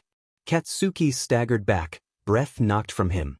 The redhead shouted and charged, hardened arms raised. Yamakumo pivoted, slipping past him. He leapt upward, twisting his body, and brought his fist down onto the redhead's back. The impact sent the redhead crashing to the ground, unconscious. Katsuki roared and lunged again, coming from behind this time. Yamakumo caught his arm mid-swing, stopping the attack cold. You're predictable, Yamakumo said quietly. You always start with a right hook. He shifted his weight and flipped Katsuki clean over his shoulder, slamming him into the cracked pavement. Katsuki groaned, struggling to push himself up. Before Yamakumo could follow up, a sudden surge of electricity lit up the distant mountain zone, bright enough to catch his attention. He turned his head instinctively. That was all the opening Kurogyri needed. The mist man appeared behind him in a swirl of dark fog. Yamakumo. Student has escaped. Our plans are compromised. We must return to the central plaza. Yamakumo clenched his jaw, frustration tightening in his chest. He had wanted more time to test himself, to confront Katsuki properly, to prove something he couldn't quite name. But he nodded. Fine. Kurogyri's mist wrapped around him, and the ruins zone dissolved from view, leaving Katsuki and the redhead behind in the settling dust. Kurogyri's warp swallowed Yamakumo in a rush of cold mist, and the ruins zone vanished. When the fog peeled away, he found himself back in the central plaza right in the middle of chaos. The first thing he saw was Eraserhead pinned brutally into the ground, his capture scarf shredded, and his face bloodied. Towering over him was a massive, monstrous figure, muscles layered like armor, brain exposed and pulsing, eyes blank and unfeeling. The thing radiated raw, engineered power. Yamakumo's breath caught. What is that? Kurogyri hovered beside him, voice calm despite the scene. A Nomo. A bioengineered creature created specifically to kill All Might. It was designed for this infiltration. Yamakumo swallowed hard. Even after everything Zen had told him, seeing it in person was something else entirely. Before he could say anything else, a booming voice echoed through the plaza. Everything is fine now because I am here. All Might burst into the USJ like a force of nature, ripping off his tie and blazer in one fluid motion. The air itself seemed to brighten around him. Yamakumo felt his stomach twist, not in fear, but in something more complicated. This was the man he'd once idolized. The man he'd wanted to be. All Might didn't hesitate. He shot forward at blinding speed, scooping Eraserhead up with one arm while simultaneously knocking out the remaining villains in the plaza with casual, overwhelming force. Dust exploded outward from the impact of his movements.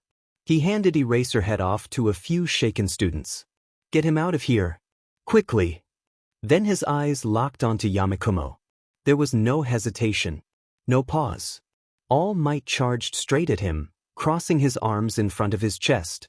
"Carolina." Smash. Yamakumo braced instinctively, but the attack never reached him. Nomu intercepted the blow, taking the full force of All Might's cross-chop without budging an inch. The shockwave rippled outward, cracking the ground beneath them. All Might's eyes widened. "What?" Nomu reached for him, but All Might ducked under the grasp and drove a punch into its gut. Nothing. Not even a flinch. He struck again once, twice, each blow landing cleanly, but the Nomu's expression didn't change. Nomu swung back with terrifying speed. All Might dodged, countering with a rapid trio of punches that would have flattened most villains. Still nothing. Kurojire's voice drifted across the plaza. "Your attacks are ineffective, All Might. Nomu possesses shock absorption. You would fare better if you were permitted to tear him apart. He was created for one purpose, to kill you." All Might gritted his teeth. "Thanks for the tip." He grabbed Nomu around the waist, muscles bulging, and executed a massive reverse suplex. The impact shook the entire plaza, sending up a cloud of dust and debris. For a moment, everything went silent. When the smoke cleared, Yamakumo saw the truth. Kurojire had warped Nomu mid-impact. Half of its body was buried in the sand, the other half sticking out of a portal, still locked in All Might's grip. Nomu used the opening to latch onto All Might's side right where his injury was. Kurojire's voice was almost smug. Crushing him was pointless. Nomu was modified to match your strength. All Might released Nomu's torso, grimacing as he tried to pry the creature off. Kurojire expanded his warp gate, dragging both of them toward the swirling void. A sudden explosion tore through the air. Katsuki blasted into the plaza, slamming into Kurojire with a roar and pinning him to the ground. The warp gate flickered violently, freeing All Might from Nomu's grip. A moment later, the red-haired student appeared as well, charging straight at Yamakumo in an attempted sneak attack. Yamakumo sidestepped easily, letting the student stumble past him. He turned toward Kurojire. "Are you okay?" Kurojire's mist flickered, but his voice remained steady. "I am not greatly injured." Katsuki kept one hand pressed against Kurojire's neck armor, palm sparking. "Figured it out. Your real body's hidden in this mist crap. You're not untouchable if I hit the right spot." Kurojire tried to shift, but Katsuki pressed harder. "Move and I'll blow you to hell." The red-haired student winced. "Dude, that's not very manly. Heroes don't talk like that." Katsuki snarled. "Shut up. I'm being practical." Yamakumo watched the scene unfold, heart pounding not from fear, but from the sheer intensity of everything happening at once. All Might. Nomu. Katsuki. Kurojire. The entire plaza felt like it was vibrating with tension, every second threatening to tip into something irreversible. Kurojire's mist swirled violently, flickering with strain from Katsuki's earlier attack. Even so, his voice remained steady. "Yamakumo. The Nomu will obey your commands." That snapped Yamakumo's attention back into focus. He looked toward the hulking creature, still standing where All Might had left it, muscles twitching with barely restrained power. "Nomu," Yamakumo ordered, pointing toward Katsuki, "free Kurojire." The monster reacted instantly. It lunged forward with terrifying speed, its massive arms sweeping through the air.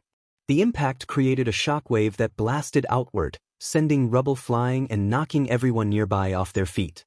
Dust filled the plaza. For a moment, Yamakumo couldn't see anything. When the smoke cleared, he froze. All Might was standing in front of Katsuki, arms raised, having taken the full force of Nomu's blow. Katsuki was unharmed behind him, though clearly stunned. All Might's shirt was torn. His breathing was heavy, but he was still standing.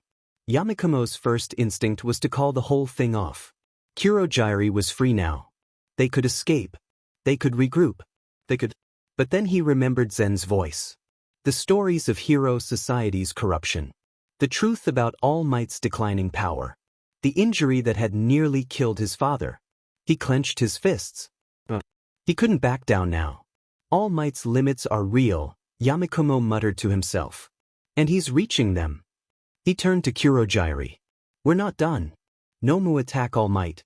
Kurogyari, support him.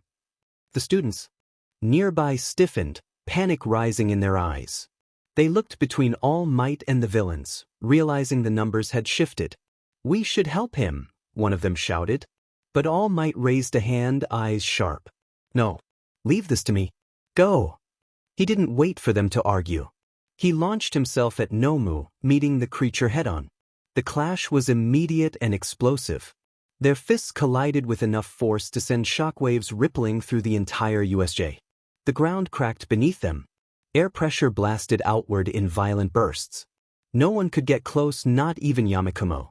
Nomu absorbed every hit, its body barely reacting. Yamakumo felt a surge of confidence in the creature's shock absorption. But All Might wasn't deterred. If it only absorbs damage, he shouted between blows, then it must have a limit. He punched harder. Faster. His movements blurred.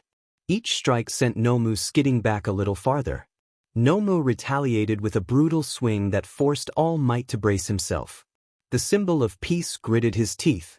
If you can withstand 100%, he growled, muscles bulging, then I'll go beyond that.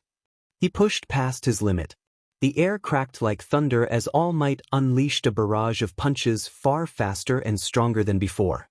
Nomu staggered, its shock absorption finally faltering under the relentless assault. All Might grabbed the creature and hurled it across the plaza.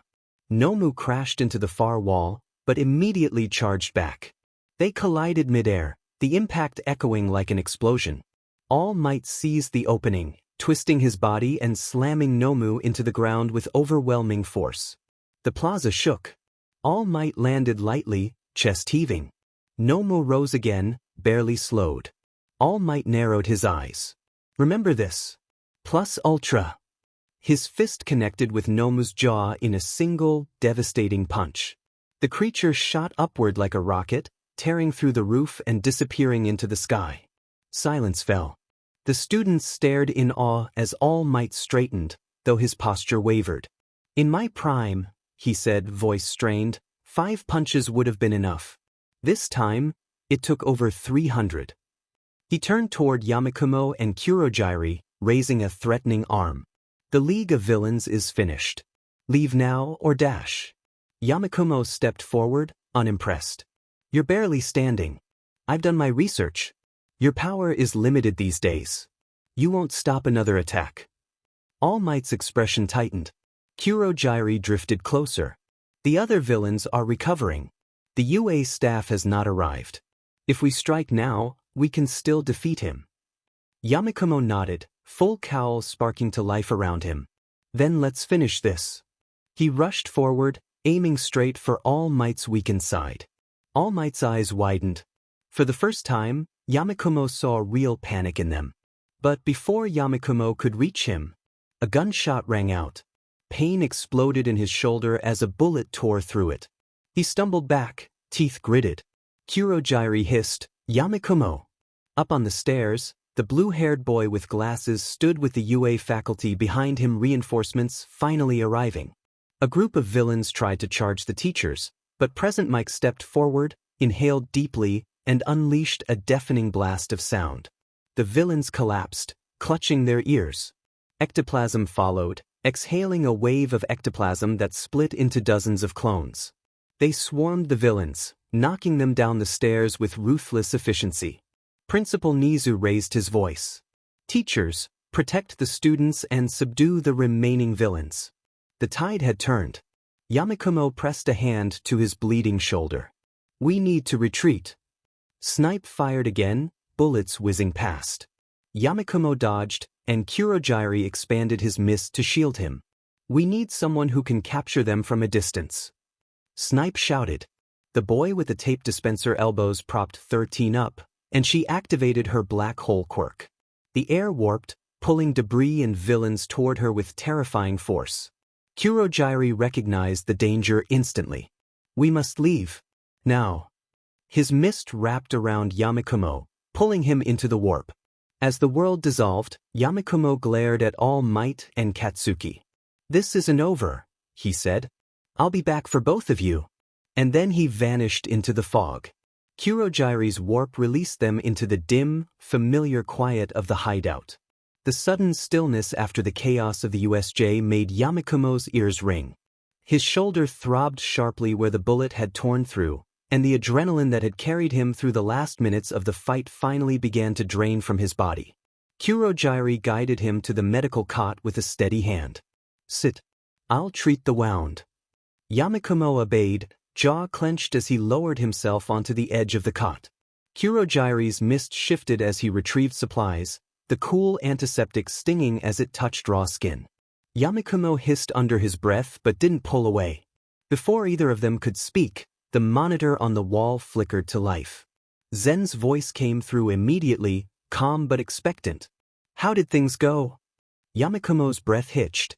The question hit harder than the bullet had. His eyes burned, and before he could stop himself, tears welled up and spilled over. He bowed his head, shoulders trembling. I'm sorry, he whispered. I failed. I couldn't stop him. I couldn't dash. Izuku, Zen interrupted gently, you have nothing to apologize for. Yamakumo looked up, startled by the softness in his father's tone. This setback is minor, Zen continued. Insignificant even. You did well. A second voice, older, rougher, cut in from somewhere off-screen. What about the Nomu? Kurojairi paused in his work, his mist dimming slightly. I regret to inform you that I could not locate him. He was launched far beyond the facility. Retrieval was impossible. Yamakumo swallowed hard. Kaken was there, he muttered, bitterness creeping into his voice. A hero in training at UA, walking around like he's done nothing wrong. No consequences. Just like you said. His hands curled into fists. The anger felt hot and familiar, rising too quickly. Zen's voice sharpened just a little. Calm yourself, Izuku. Yamakumo inhaled shakily, forcing the tension out of his shoulders. Zen let the silence settle for a moment before shifting the topic. Kurojairi tells me you've chosen an alias. What is it? Yamakumo wiped his face with the back of his hand, trying to steady his breathing. Shigaraki Yamakumo, he said quietly. That's who I am now. Zen hummed approvingly. I like it. It suits you. The approval eased something tight in Yamakumo's chest. Zen continued, voice taking on a more commanding tone. Now, Yamakumo, I have a task for you. It is time to gather the villainous elite, a new group, handpicked for efficiency and loyalty. You will lead them. And in time, the world will learn to fear the name Shigaraki Yamakumo. Yamakumo straightened, the weight of the words settling over him like a mantle. I'll train even harder, he said. Next time, I'll win. I won't let you down. Zen's voice softened again. You haven't let me down. Not once. Yamakumo felt his throat tighten. He didn't know what to say to that, so he stayed quiet. But, Zen added, if you truly wish to become Shigaraki Yamakumo, then Midoriya Izuku must die. Yamakumo froze. Zen continued, tone steady and unwavering. Not in body. In spirit. In identity. You must let go of the boy who wanted to be a hero. Let go of the one who clung to a broken society. Only then can you fully embrace who you are meant to be. Yamakumo stared at the floor, the words sinking deep. Midoriya Izuku. The boy who idolized All Might. The boy who dreamed of UA. The boy who believed in heroes. He felt something inside him shift, painful, but inevitable. Kurojairi placed a gentle hand on his uninjured shoulder. You are not alone in this.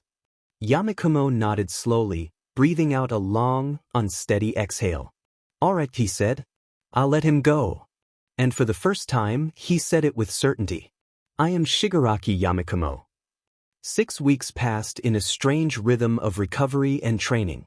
Yamakumo's shoulder had healed well. Kurojairi's careful treatment and his own accelerated conditioning helped, but every now and then, A dull ache reminded him of the bullet that had stopped him cold. He didn't complain. Pain was just another thing to push through. He was in the middle of stretching when the monitor on the wall flickered to life. Zen's voice filled the hideout, smooth and composed as always. Yamakumo. Kurogyri. It's time to move on to the next phase of our plan. And fortunately for us, UA makes it easy. Yamakumo straightened, wiping sweat from his brow. What do you mean? Zen chuckled softly. You should watch the UA Sports Festival. Specifically, the first-year stage. Yamakumo blinked. He remembered the sports festival. He used to watch it religiously.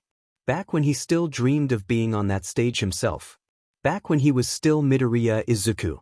It's the big televised thing, Yamakumo said slowly. Where the students show off for pro heroes. Exactly, Zen replied. A nationwide broadcast. Which makes it perfect for you. You can observe your enemy's strengths and weaknesses, and scout potential new allies. Yamakumo frowned slightly. Allies? From UA? Zen hummed. You'll understand once you watch. But first, let me explain something important. The sports festival is rigged for spectacle. It favors those with flashy quirks. It is not a true evaluation of a student's combat ability. Yamakumo leaned forward, listening closely. Zen continued, take the final stage, for example. It is always a battle royal. Students are not allowed to bring support items. They are placed in a plain arena with no terrain, no cover, no environmental factors, no prep time, no chance to use their quirks beforehand. Yamakumo nodded slowly. That's nothing like real combat. Precisely, Zen said. In real combat, terrain is everything. Narrow alleys, open fields, rooftops, forests, each one changes the fight. But the sports festival strips all of that away. It forces students into a show, not a battle. Kurogyri drifted closer, listening quietly as Zen continued. And the ban on support items is absurd, Zen said. Heroes go into battle wearing their costumes, which are full of support items. They often have prep time. They can strategize. But the festival denies all of that. It rewards flashiness, not practicality. Yamakumo felt something click into place. He'd always admired the festival, but now that Zen was breaking it down, he could see the cracks. The artificiality.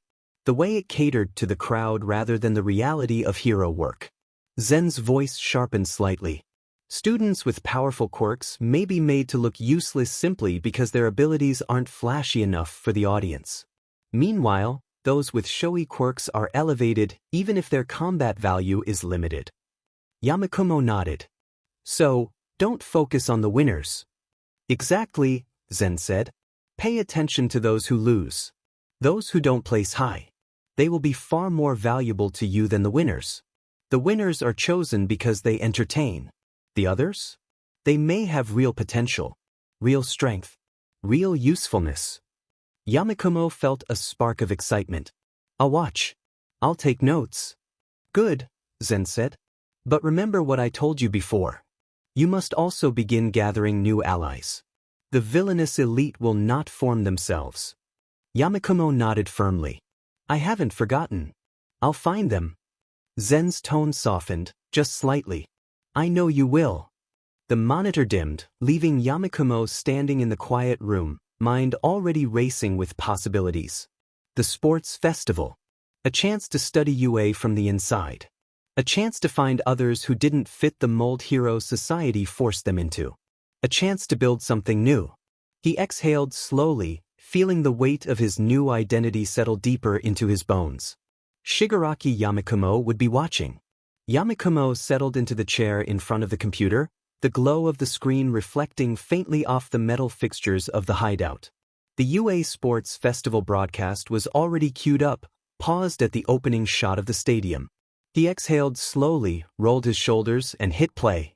Class 1A marched out first onto the freshman stage, their matching uniforms bright under the stadium lights. Yamakumo's eyes immediately found Katsuki in the crowd, loud, confident, walking like he owned the place. Typical. The other first-year classes followed, filling the arena with a sea of students. Zen had sent over files the night before, names, quirks, basic profiles of every first year in the hero course. Yamakumo had skimmed them, committing the more interesting ones to memory. But Class 1A was the one he watched most closely. Katsuki was there. And where Katsuki was, trouble usually followed. Midnight strutted onto the stage, cracking her whip for dramatic effect. Now then, time for the student representative to lead the pledge. Bakugu Katsuki would. Katsuki stepped forward, chin high, eyes blazing with that familiar arrogance. Yamakumo already knew what was coming. Just wanna say, I'm gonna win this thing. The stadium erupted in boos. Students from every class shouted at him, jeering, calling him out. Katsuki didn't flinch. He didn't even blink. Yamakumo scoffed. Idiot. He just made his whole class a target. It was so like Katsuki, so wrapped up in his own pride that he didn't care who he dragged into the line of fire. Yamakumo leaned back in his chair, unimpressed. Midnight moved on, announcing the first event, a 4-kilometer obstacle race around the stadium. The moment she shouted, "Start," chaos erupted. Every student tried to squeeze through the narrow stadium doorway at once, forming a massive, struggling mob. Yamakumo watched the mess unfold with a faint smirk. Katsuki blasted upward, clearing the crowd with ease and propelling himself ahead of most of the contestants.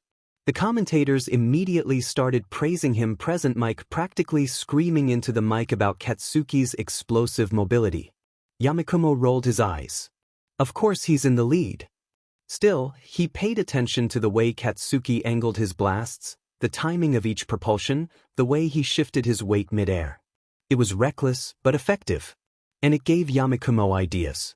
If I use full cowl like that, maybe I can push myself through the air the same way. More control. More speed.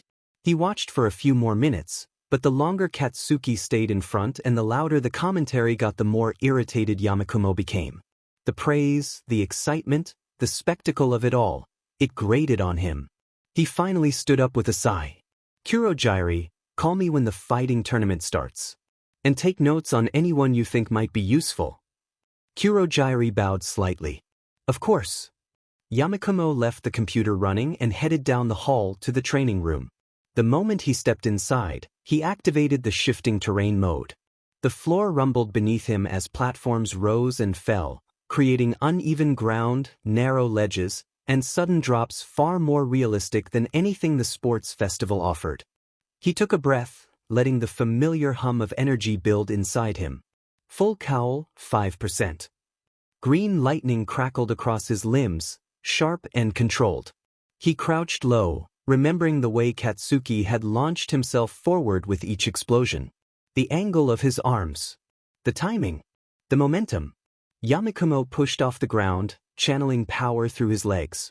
He flicked his arm forward, letting the energy burst outward in a controlled surge. His body shot across the room, landing on a shifting platform with a heavy thud.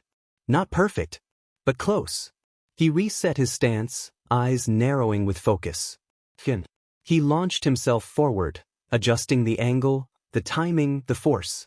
Each attempt brought him a little closer to the fluid, explosive mobility he'd seen earlier. Sweat formed along his brow, but he didn't stop. Katsuki wasn't the only one who could move like that. And Yamakumo would make sure of it. Yamakumo had been training long enough for sweat to bead along his jawline and drip from his fingertips. The shifting terrain room rumbled beneath him, platforms rising and falling in unpredictable patterns as he practiced the explosive mobility he'd been studying. He was mid-launch when Kurogyri's voice drifted through the intercom, calm, steady, and perfectly timed. Yamakumo, the recreational games are beginning. The fighting tournament will follow shortly. Yamakumo landed on a narrow platform, breath steadying. All right, I'm coming. He powered down full cowl, the green lightning fading from his limbs, and shut off the terrain program. The room stilled. His muscles hummed with exertion, but he felt sharper than he had in weeks. Focused. Purposeful. When he stepped into the bar area, Kurogyri was already waiting with a glass of cold water. Yamakumo accepted it gratefully, taking a long drink before setting it down. I've made note of a particular student, Kurojairi said, sliding a file across the counter. Yayoro Zumomo. Class 1A. Yamakumo opened the folder. A photo of a girl with long black hair and a composed expression stared back at him. Her profile was extensive recommendation student, top of her year, elite upbringing. The Yayorozu name alone carried weight. Creation quirk, Yamakumo murmured, scanning the details. Runs in the family. He read further, eyebrows lifting slightly. She can materialize anything she understands on a molecular level, weapons, tools, tech, anything except living beings. Kurojairi inclined his head. A versatile ability. And not flashy. Yamakumo nodded slowly. You've got a good eye. She's practically perfect. Strong quirk, but subtle. Useful. And she's smart she'd have to be, to use creation properly. He closed the file, tapping it thoughtfully against the counter. Definitely someone to watch.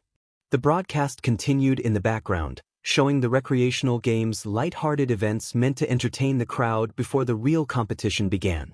Yamakumo barely paid attention to them. His focus shifted when the matchups for the one-on-one tournament appeared on screen.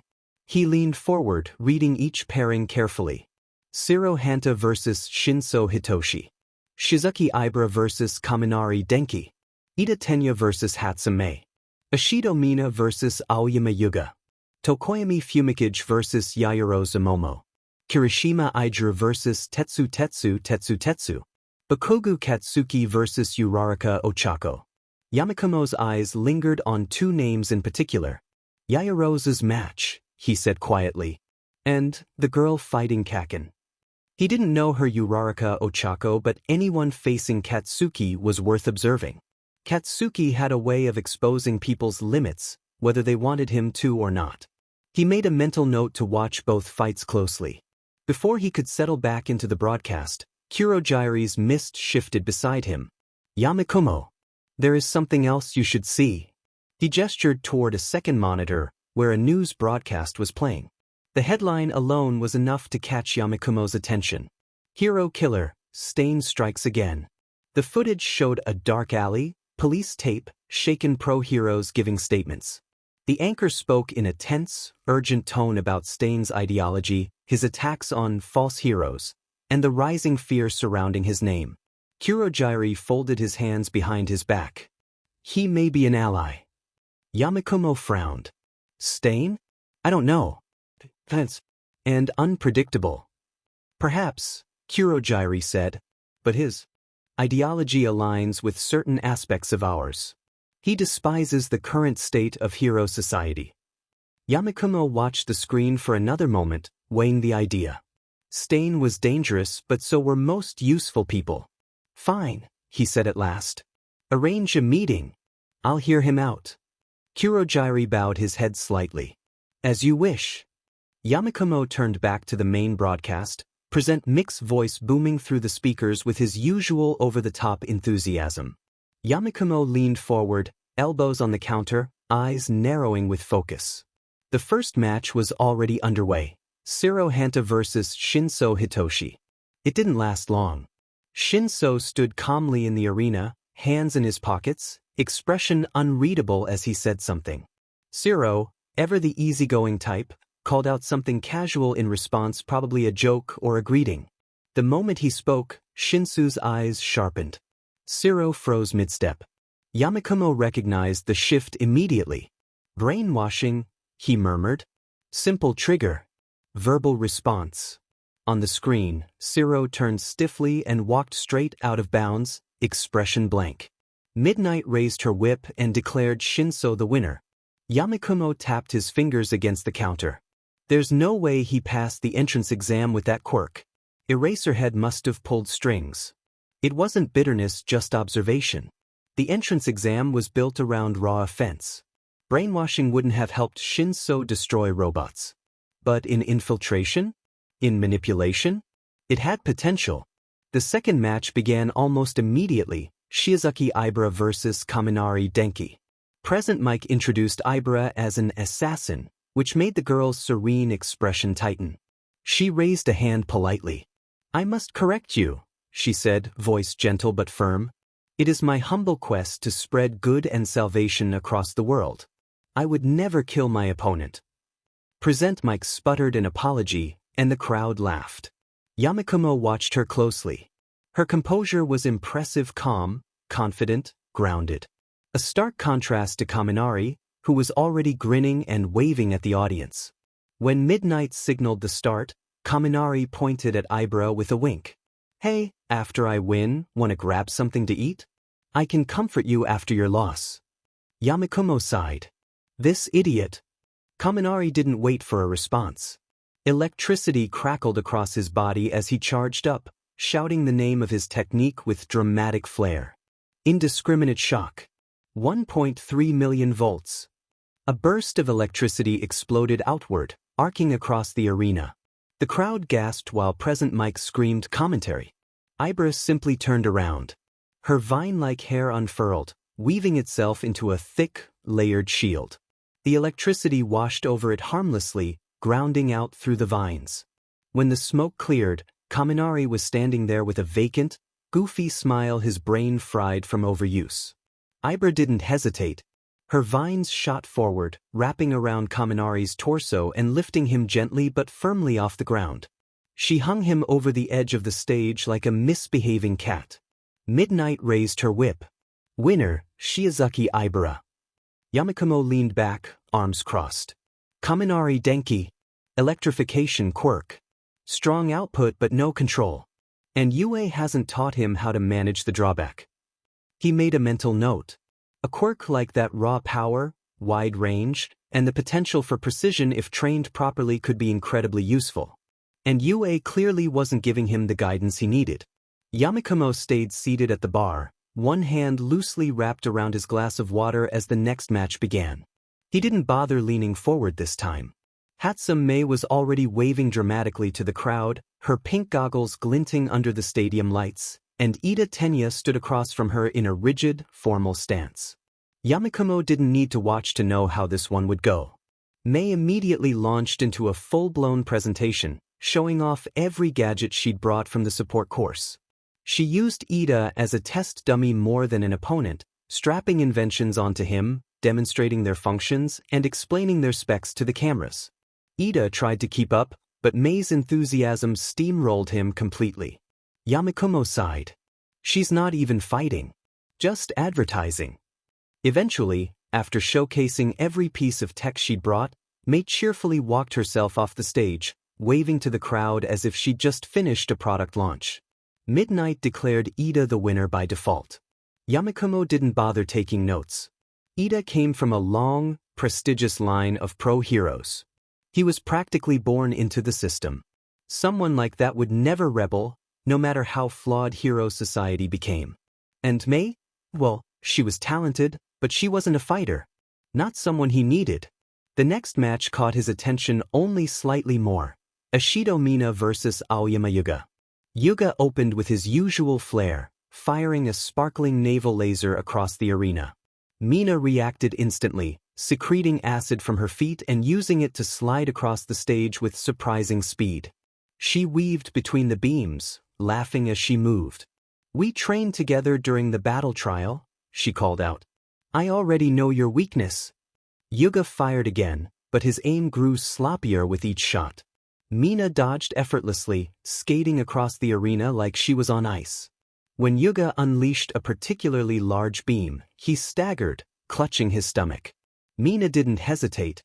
She flicked a glob of acid at his belt, dissolving it instantly. Yuga's pants dropped to his ankles, and the crowd erupted in laughter. Mina dashed in and delivered a clean uppercut, sending him sprawling. Present Mike practically screamed into the mic, "Aoyama went down hard." Yamakumo didn't react much. Mina was energetic and skilled, but she didn't fit what he needed. Zen had already told him everything. Their mole was doing exactly what he needed to do: blend in, lose when appropriate, and stay unnoticed. Then came the match Yamakumo had been waiting for.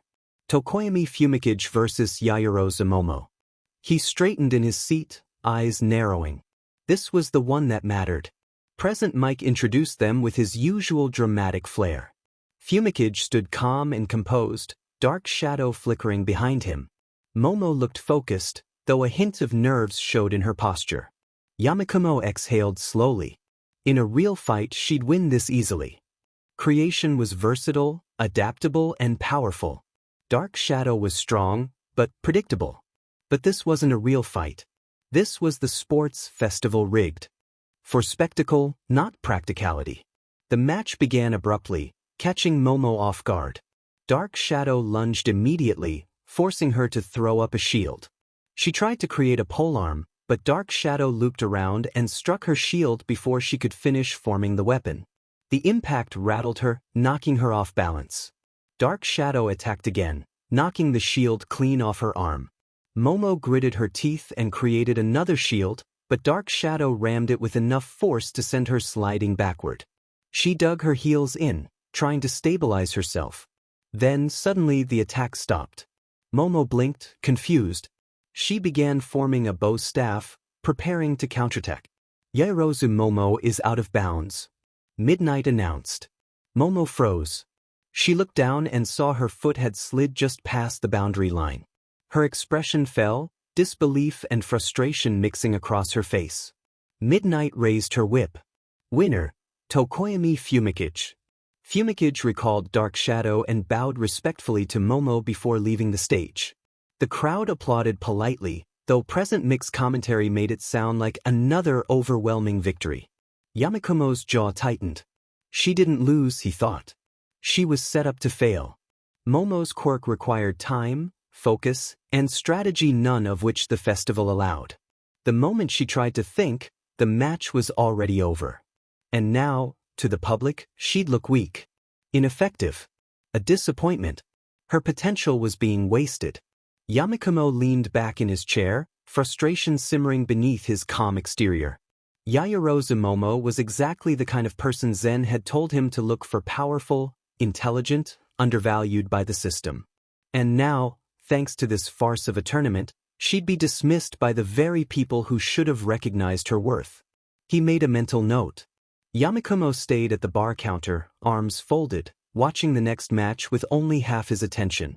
Kirishima Iger vs Tetsu was exactly what he expected: two stubborn, straightforward brawlers with nearly identical quirks and the same brand of loud enthusiasm. The moment Midnight signaled the start, both men activated their hardening abilities and sprinted at each other. Their fists collided with a heavy crack that echoed through the stadium. Neither budged. They grinned at each other like idiots and kept swinging. Yamakumo jotted down a few notes: durability, stamina, predictable attack patterns, limited range. The fight dragged on with both of them shouting encouragement and insults in equal measure, trading hardened blows until they finally knocked each other out at the same time. The crowd loved it. Yamakumo didn't bother reacting. When the medics dragged them off, both were scheduled to rematch through arm wrestling once they woke up. He set his pen down. Not useful, he muttered. The next match, however, pulled his full attention back to the screen. Bakugo Katsuki vs Uraraka Ochako. He leaned forward slightly as the two stepped onto the stage. Katsuki cracked his neck, eyes sharp and dismissive. Ochako looked nervous but determined, her fists clenched at her sides. Katsuki smirked. Pink cheeks, you mess with gravity, right? Give up. I'm not holding back. Ochako's jaw tightened, but she didn't respond. Midnight dropped her whip. The match began instantly. Ochako sprinted straight at Katsuki, forcing him to react instead of dodge. She knew his habits, she'd studied him. She expected the right hook. She still got caught in the blast that followed, the explosion sending her skidding across the arena. She pushed herself up, coughing but steady. Katsuki clicked his tongue. Told you to drop out. He blasted forward and struck what he thought was her body, only for the dust to clear and reveal her empty jacket. Ochako had used it as a decoy. She appeared behind him, reaching out. Katsuki spun and blasted her away with reflexes sharp enough to make even Yamakumo pause.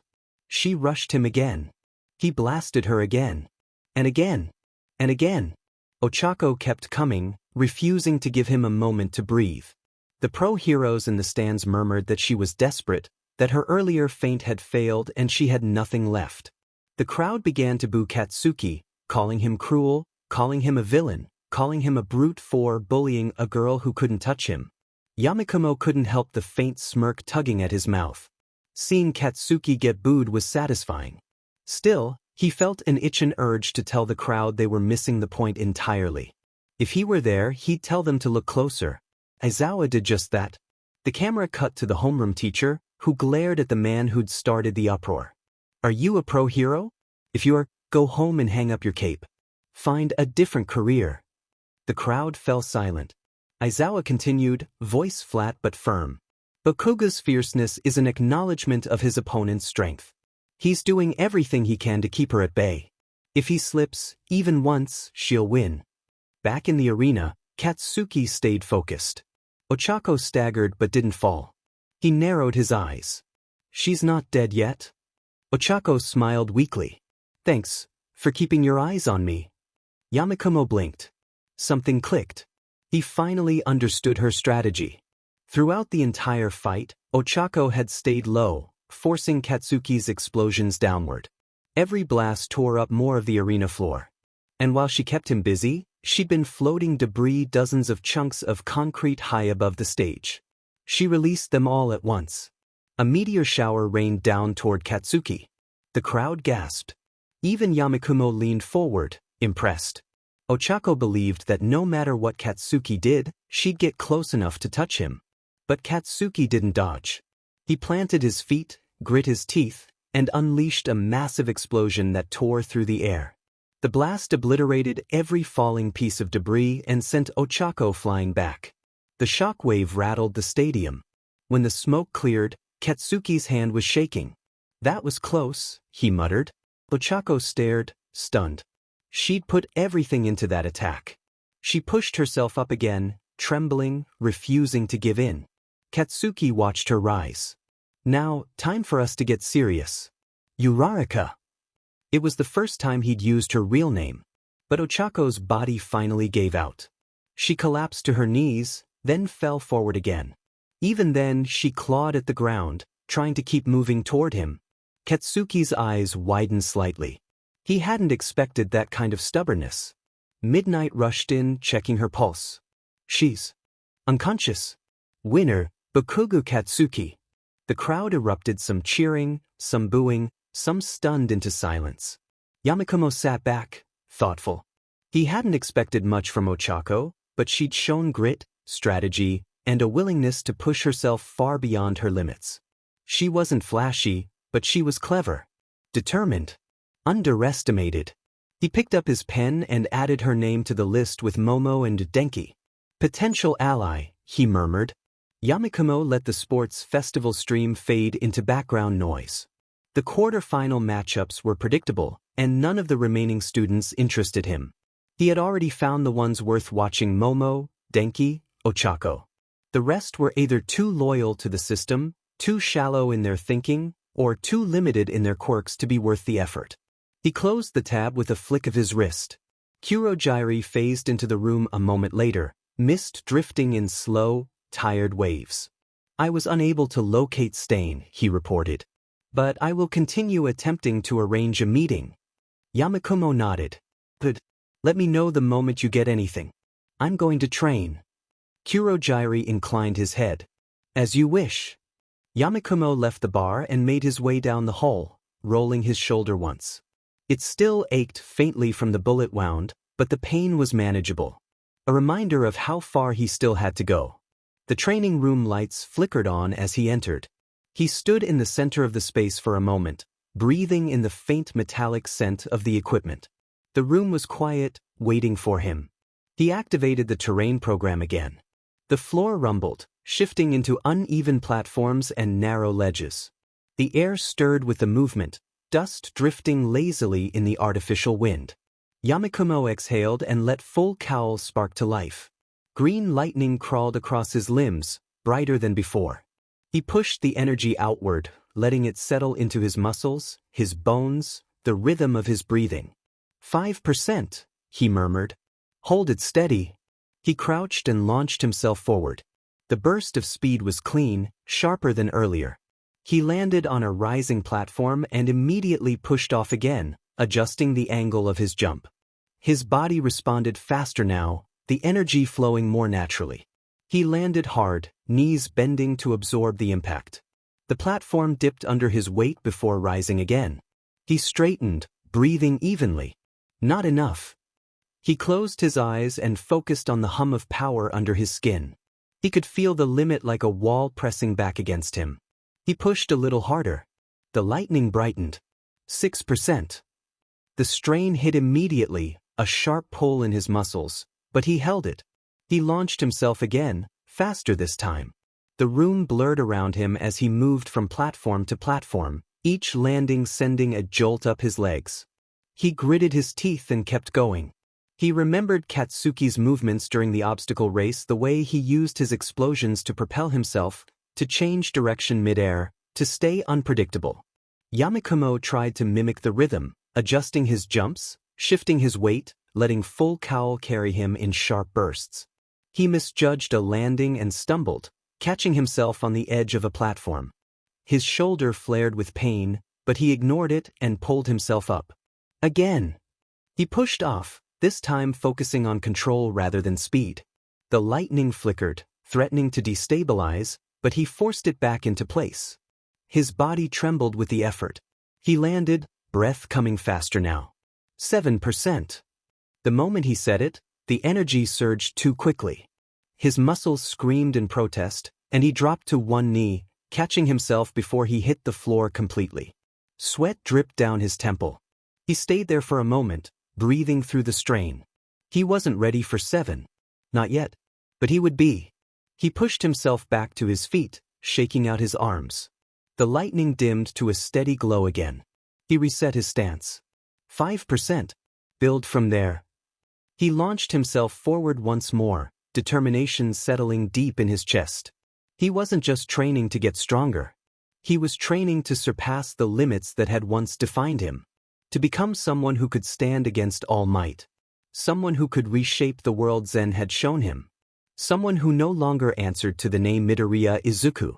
He moved again, faster this time, the training room echoing with the sound of his footsteps and the crackle of green energy. 2 days later, Kurogyari returned to the hideout with a heaviness in his mist that immediately told Yamakumo the search had finally ended. "I have located Stain," he said. "And he has agreed to meet." Yamakumo wiped sweat from his jawline. He'd been training again and nodded. "Good. Let's go." Kurogyari warped them to a dim, abandoned rooftop overlooking Hosu City. Stain was already there, crouched on the ledge like a feral animal surveying prey. His sword rested across his knees, and his eyes sharp, unblinking tracked Yamakumo the moment he stepped out of the warp. "So," Stain said, voice low and gravelly, "you're the one who wants my cooperation." Yamakumo met his stare without flinching. "I am." Stain rose slowly, posture tense. "Kurogyari told me you have convictions. But all I see is vengeance. That makes you weak. Aimless. The League of Villains will always be a pack of lost children unless someone among you has a real purpose." Yamakumo felt the words hit harder than he expected, but he didn't let it show. "I do have convictions." Stain's eyes narrowed. "Then speak." Yamakumo stepped forward, fists clenched at his sides. "I want to free Japan from its corrupt hero society. I want a world where heroes aren't celebrities. Where peace isn't a facade held together by lies and cover UPS. Where the commission doesn't get to decide who lives and who dies." Stain's expression twitched just slightly. Yamakumo continued, voice steady. "Do you know the commission kills corrupt heroes and villains in secret? They call it maintaining peace. They call it justice. But it's murder. And the public never hears a word." Stain's jaw tightened. "I'm aware." "Then you know why I fight," Yamakumo said. "Why I want to tear this system down." Stain crossed his arms. "I purge the fakes. The pretenders. The ones who disgrace the title of hero. All Might is the only one worthy of it." Yamakumo didn't argue that point. He simply nodded. "Then we both want to destroy the present. You want to cleanse it. I want to rebuild it. Our goals aren't the same, but they align." Stain studied him for a long moment, the wind tugging at his tattered scarf. "Your convictions are young. But they exist. I'll allow them to grow. Yamakumo exhaled slowly. Will you join the league? Stain sheathed his sword. I will consider it. For now, return me to Hosu. There are still false heroes infesting this city. Yamakumo nodded to Kurojiri. Warp him. Before Stain stepped through the portal, Yamakumo added, please think about it. We could use someone like you. And our goals, they're not as different as you think. Stain didn't respond. He simply vanished into the mist. Later that night, after another grueling training session, Yamakumo was toweling sweat from his hair when Kurojiri approached. Would you like to observe the hero killer? He asked. Yamakumo paused. He considered it for a moment, then shrugged. Sure. Let's go. Kurojiri opened a warp, and they stepped into the shadows of Hosu's back alleys. The city was restless sirens in the distance, the hum of neon signs, the uneasy quiet that settled when danger lurked nearby. Stain moved through the streets like a phantom, silent and purposeful. Yamakumo and Kurojiri followed from the rooftops, watching as Stain stalked his next targets. He really believes in this, Yamakumo murmured. Destroying false heroes. Kurojiri drifted beside him. His ideology is extreme, but effective. They watched as Stain ambushed a pro-hero quick, efficient, brutal. He incapacitated the man with practiced precision. Another hero tried to intervene and met the same fate. Yamakumo rested his elbows on the railing, eyes tracking the hero killer's movements. He's doing more damage to hero society alone than most villains do in a year. Kurojiri hummed in agreement. His work has impact. Yamakumo tapped his fingers against the metal. Maybe we should send a few Nomu to help him. He'd be able to purge the city faster. Kurojiri considered it. It would certainly amplify the chaos. Yamakumo nodded, watching Stain disappear into another alley.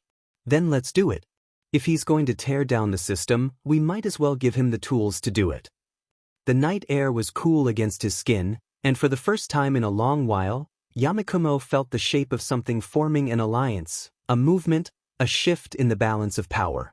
And he intended to be at the center of it.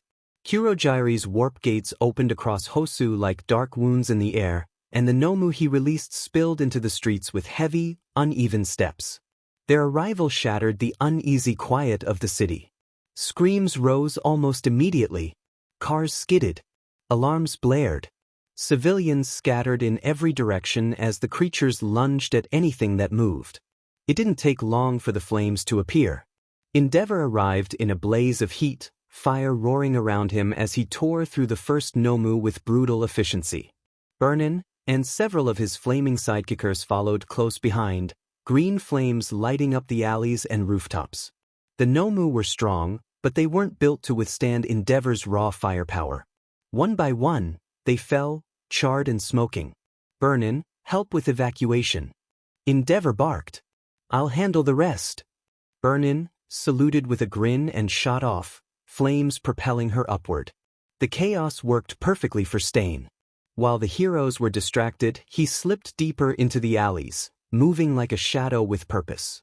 Yamakumo and Kurojiri followed from above, watching silently as the hero killer stalked his next target. They found him in a narrow alleyway, standing over the injured pro-hero native. Stain raised his blade, ready to finish the job. And a blue blur shot into the alley. I won't let you! Ida Tenya shouted, kicking Stain's sword aside. Yamakumo stiffened slightly. He hadn't expected a student to show up here, especially not one like Ida. Stain turned his head slowly, eyes narrowing. A child. Tenya charged again, engines roaring from his calves. Stain sidestepped and countered with a swift strike of his katana, knocking Tenya's helmet clean off. The boy stumbled but didn't fall. Leave, Stain warned. Even children can become my targets. Tenya's expression twisted with fury. You're the criminal who attacked my brother. I'll defeat you in his place. I am the next Ingenium. Stain paused, studying him. Vengeance, he said quietly. Prepare for death. Above them, Yamakumo watched with a faint frown. Tenya's anger was raw, unrefined, nothing like the conviction Stain respected. It was almost painful to watch. Meanwhile, the Nomu Kurogiri had warped and were causing havoc in the nearby streets. Civilians screamed as one lunged toward them, only for Burnin to intercept with a burst of green fire. She and Endeavor worked in tandem, she clearing the area, he incinerating anything that threatened it. Back in the alley, Tenya tried again, shouting his brother's name as he launched a kick. Stain leapt above him, landing lightly behind the boy. His spiked boot lashed out, stabbing Tenya in the shoulder. The boy cried out, stumbling forward. Stain didn't give him time to recover. He stomped Tenya's head into the ground, pinning him. "You and your brother are weak," Stain said coldly. "Neither of you deserve the title of hero." He drove his sword into Tenya's shoulder. Tenya gasped, trembling. "Ingenium can't be a hero anymore," Tenya choked out. "So I'll kill you." Stain's expression hardened. A hero should be saving their comrade. But you're blinded by revenge. You are the furthest thing from a true hero. He pulled the blade free and liked the blood from its edge. Tenya's body went rigid. Yamakumo recognized the quirk activation immediately. "Blood-curdless paralysis," he murmured. Stain raised his sword again, ready to finish the job. A burst of green fire shot into the alley. Burnin landed between Stain and Tenya, her flaming hair whipping behind her like a living torch. "What the hell do you think you're doing, kid?" she snapped at Tenya, though she didn't wait for an answer. She grabbed him under one arm and Native under the other. Stain recovered quickly, glaring at her. "Back off. You interfere with justice." Ben snorted. "Yeah. Save the lecture. I don't have time for your edgy monologues." She flung a handful of flaming hair at him, forcing him to dodge, then ignited her feet and lifted off the ground, carrying both injured men with her. "I'll deal with you later," she shouted as she flew away. Yamakumo watched her go, eyebrows raised. He'd assumed she was the type to prioritize taking down villains over saving people loud, brash, explosive like Katsuki. But she'd gone straight for the rescue without hesitation. "Huh," he muttered. "Didn't expect that from her."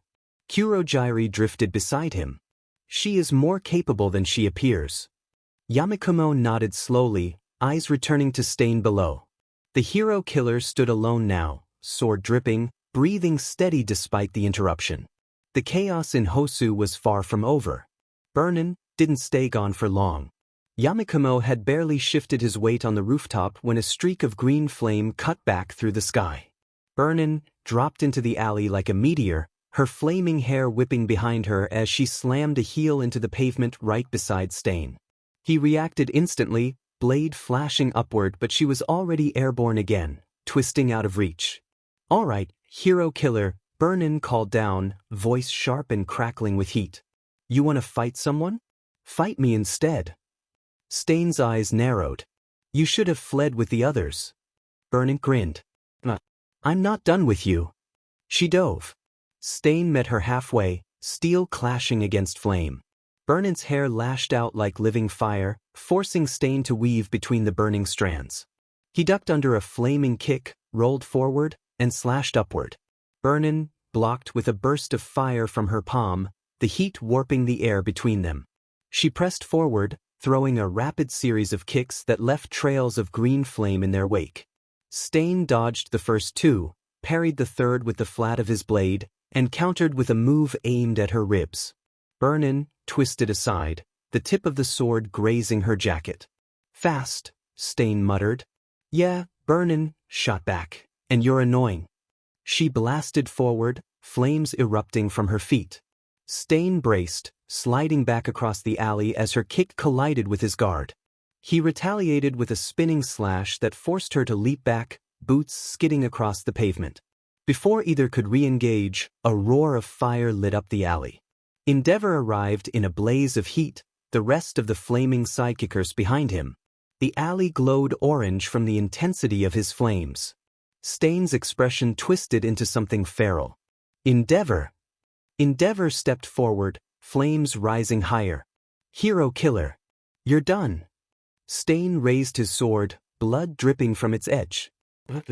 "All of you, let me judge your worth." Burnin clicked her tongue. "He's got a death wish." The heroes surged forward. Stain moved like a cornered animal, fast, vicious, unpredictable. He ducked under a Psychicer's punch and slashed across the man's thigh. He vaulted off a wall to avoid Endeavor's flames, landing behind another hero and kicking him into the fire path. Burnin intercepted, pulling the man out of the way before he burned. Stain spun, blade flashing, and forced Endeavor to block with a wall of fire. The heat singed Stain's clothes, but he didn't slow. He lunged at Endeavor, sword aimed at his throat. Endeavor caught the blade with a flaming gauntlet and shoved him back.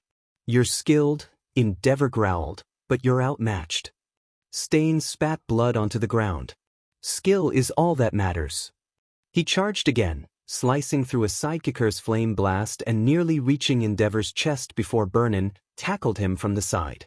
They crashed into the wall, Burnin pinning him with a burst of fire. Stain kicked her off and rolled to his feet, panting, blood dripping from several new wounds. Yamakumo watched from above, arms crossed. Stain was impressive, relentless, disciplined, terrifyingly focused, but even he couldn't hold out forever against a coordinated group of pro-heroes. "Kurogyri," Yamakumo said quietly, "send the last flying gnome. Get him out of there." Kurogyri opened a warp gate high above the alley. The winged Nomu screeched as it dove, talons extended. It swooped down and grabbed Stain around the torso, lifting him off the ground before the heroes could react. Burnin shouted, "What the dash?" Endeavor raised a hand to fire, but Stain moved first. With a guttural snarl, he twisted in the Nomu's grip and drove his blade straight into its throat. The Nomu spasmed, wings faltering. Stain slashed again, severing tendons and muscle.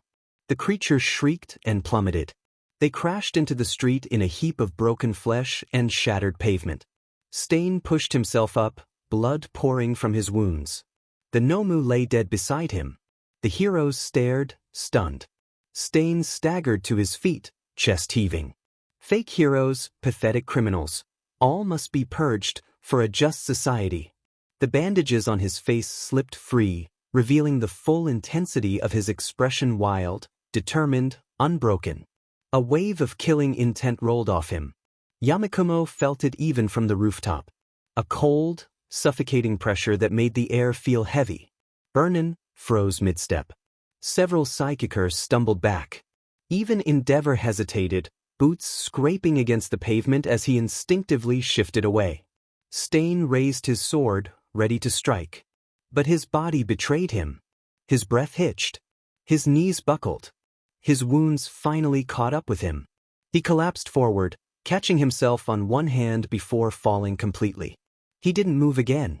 And yet, even unconscious, he remained upright for a moment, kneeling, head bowed, sword still in hand. The only one left facing the heroes. Yamakumo watched in silence, something cold and thoughtful settling in his chest. Yamakumo remained crouched on the rooftop edge, the glow of Hosu's burning streets flickering across his face. Sirens wailed in the distance. Firelight reflected off shattered windows. The city was still in chaos, but the worst of it had passed. Stain had been taken down. The Nomu were gone.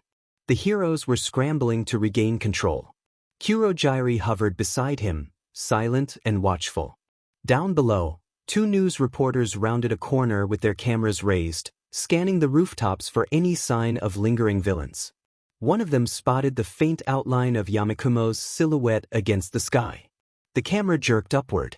Yamakumo clicked his tongue. "Great. That's our cue." Kurogyri nodded. "Shall we?" "Yeah. Let's go." The warp gate opened behind them, swallowing the rooftop in a swirl of black mist. As they stepped through, Yamakumo cast one last glance at the burning city, at the chaos they'd helped create, at the shift in the air that felt like the beginning of something bigger. Back in the hideout, the warp closed with a soft hum. Kurogyri turned toward him, mist drifting. Thoughtfully, "How do you feel about the result?" he asked. Yamakumo exhaled, rolling his sore shoulder. "A little frustrated," he admitted. "Would have been nice if Stain actually joined us. He's strong, focused. Someone like that could have changed things fast." Kurogyri tilted his head. "But..." Yamakumo shrugged. "But I don't think it's a loss. Something good is going to come out of this. I can feel it. The next morning, the news hit the country like a shockwave. Hero killer Stain captured Endeavor praised for heroic response. Every channel ran the story. Every newspaper plastered Endeavor's face across the front page. The Nomu attack was mentioned only in passing, downplayed, overshadowed by Stain's arrest and Endeavor's victory. Yamakumo skimmed the articles with mild amusement. The media focused almost entirely on Stain's feats, his ideology, his terrifying presence. They called him a monster, a fanatic, a threat to society, but they also couldn't stop talking about him. His name was everywhere. The Nomu barely got a paragraph. Yamakumo didn't mind. The Nomu weren't meant to be the headline. They were meant to give Stain room to work, to push his ideology further into the public eye. And they had done exactly that. He tossed the newspaper aside. Let them ignore the Nomu, he muttered. They'll regret it later. 2 days later, the real shift began. A video went viral, grainy footage of Stain's backstory, his ideology, his words about true heroes and false ones. It spread across Japan in hours. People argued about it online. Some condemned him. Others didn't. Yamakumo watched the video from the bar counter, elbows resting on the wood. Stain's voice filled the hideout, calm, intense, unwavering. His charisma was undeniable. His conviction was sharp enough to cut through the screen. Yamakumo felt a slow smile tug at his lips. He's like All Might, he murmured. But for the other side. All Might inspired hope. Stain inspired fear. But both inspired. And Stain's final words before collapsing his vow to purge society had already begun to take root. Criminals, outcasts, disillusioned citizens, they were listening. They were looking for direction. And they believed Stain had been working with the League. Which meant they would come looking for the League next. Perfect. The monitor flickered on. Zen's face appeared, calm and composed as always. Yamakumo, he greeted. How are things progressing? Yamakumo leaned back in his chair, stretching his arms behind his head. Pretty well. Stain's arrest is all anyone's talking about. And that video? It's everywhere. People are eating it up. Zen nodded. Good. And your thoughts? I'm not worried, Yamakumo said. Give it a few days. We'll have plenty of new allies knocking on our door. Stain did half the work for us. Zen's expression softened with approval. Excellent. I'm glad to hear you're confident. Yamakumo smirked. I'm more than confident. This is exactly what we needed. Zen inclined his head. Then continue preparing. The League will grow soon. And when it does, you must be ready to lead them. The monitor dimmed, leaving Yamakumo alone with the fading echo of his father's voice. He glanced back at the paused video of Stain, the hero killer, frozen mid-speech. Thanks for the boost, he muttered. And for the first time since the USJ, he felt the momentum shifting in their favor. Yamakumo stood in the center of the training room, rolling his shoulders once before activating the sparring robot. The machine whirred to life, its sensors glowing as it shifted into a ready stance. He inhaled, let full cowl spark across his limbs, and felt the familiar surge of power settle into his muscles. 8%. Stable. Controlled. He could push to 10 in bursts now, but only if he timed it right. The robot lunged first, its metal arms slicing through the air. Yamakumo sidestepped, the green lightning around him flaring as he countered with a sharp flick of his fingers. The air blast struck the robot's torso, staggering it but not slowing it for long. It recovered instantly and charged again. Yamakumo darted forward, slipping under its swing and driving a punch into its midsection. The impact rang through the room, metal denting under the force. The robot retaliated with a spinning kick that Yamakumo barely blocked, the blow sending him skidding across the floor. He gritted his teeth and pushed off, full cowl flaring brighter. 10% just for a second. He shot forward, closing the distance in a blink. His fist connected with the robot's head, snapping it backward. Sparks flew. The machine stumbled, but its counterattack was immediate. A metal knee slammed into Yamakumo's ribs, knocking the breath from his lungs.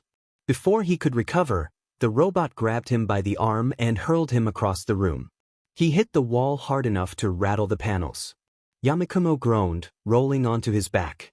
Okay, that one's new. The robot advanced, servos whining as it prepared to strike again. Yamakumo forced himself up, but his legs wobbled. He raised his fists anyway, ready to go again. The door slid open. Kurogyri's mist drifted into the room. Yamakumo, you are needed. Yamakumo exhaled sharply, powering down full cowl. The robot froze as he hit the shutdown switch. Of course I am. He grabbed a towel, wiped the sweat from his face, and followed Kurogyri out. Jiren was waiting near the entrance of the hideout, cigarette dangling from his lips, grin wide and amused. Beside him stood 3 figure siblings, judging by their similar features and the way they stood close together. The first was a tall young man with pale skin and turquoise eyes half hidden beneath messy black hair streaked with white. The stitched, burned patches of purple skin across his face and body were impossible to ignore. He looked like someone who'd been broken and rebuilt with whatever pieces were left. He smirked the moment he saw Yamakumo. You're shorter than I expected, he said. And softer looking. The girl beside him smacked his arm. Dabi, don't be rude. Jiren chuckled. At least let me get introductions out of the way before you start insulting the boss. He gestured lazily. First up, Dabi. No flashy crimes to his name, but he's loyal to Stain's ideology. Says he'll follow the hero killer's will. Dabi shrugged. I'm uneasy about your little club's motivations. But Stain believed in something real. If you're carrying that torch, I'll see where it goes. Next, Jiren motioned to the girl. This is Glacier. And the kid Thermocline. To the shadows too, but they're close to Dabi. Yamakumo studied them. Glacier's turquoise eyes were sharp but calm, her white and black hair falling neatly around her shoulders. The faint ice burns on her arms told him enough about her quirk without needing to ask. Thermocline stood with a quiet confidence, his mismatched eyes one icy turquoise, one steel gray watching everything with a reserved intensity. His hair, half white and half black, was tied back in a loose half-up half-down bun. The burn scar on the left side of his face was impossible to miss. You 3 related? Yamakumo asked. Glacier nodded. We are. Yamakumo crossed his arms. Names. Dabi's expression hardened. We go by our code names. Real names come out when the time is right. Yamakumo held his gaze for a moment, then nodded. Fair enough. I'm Shigaraki Yamakumo. Dabi smirked. And your real name? Yamakumo didn't miss a beat. I'll reveal it when the time is right. Thermocline snorted, amused. Glacier hid a smile behind her hand. Dabi let out the low chuckle. Clever, he said. Didn't think you'd throw my own words back at me. Yamakumo shrugged. You started it. Jiren clapped his hands together. Well, looks like you'll all get along just fine. Yamakumo wasn't sure about that, but he could already tell these 3 were different from the usual recruits. Focused. Sharpened by something personal. Even so, he felt the league beginning to take shape.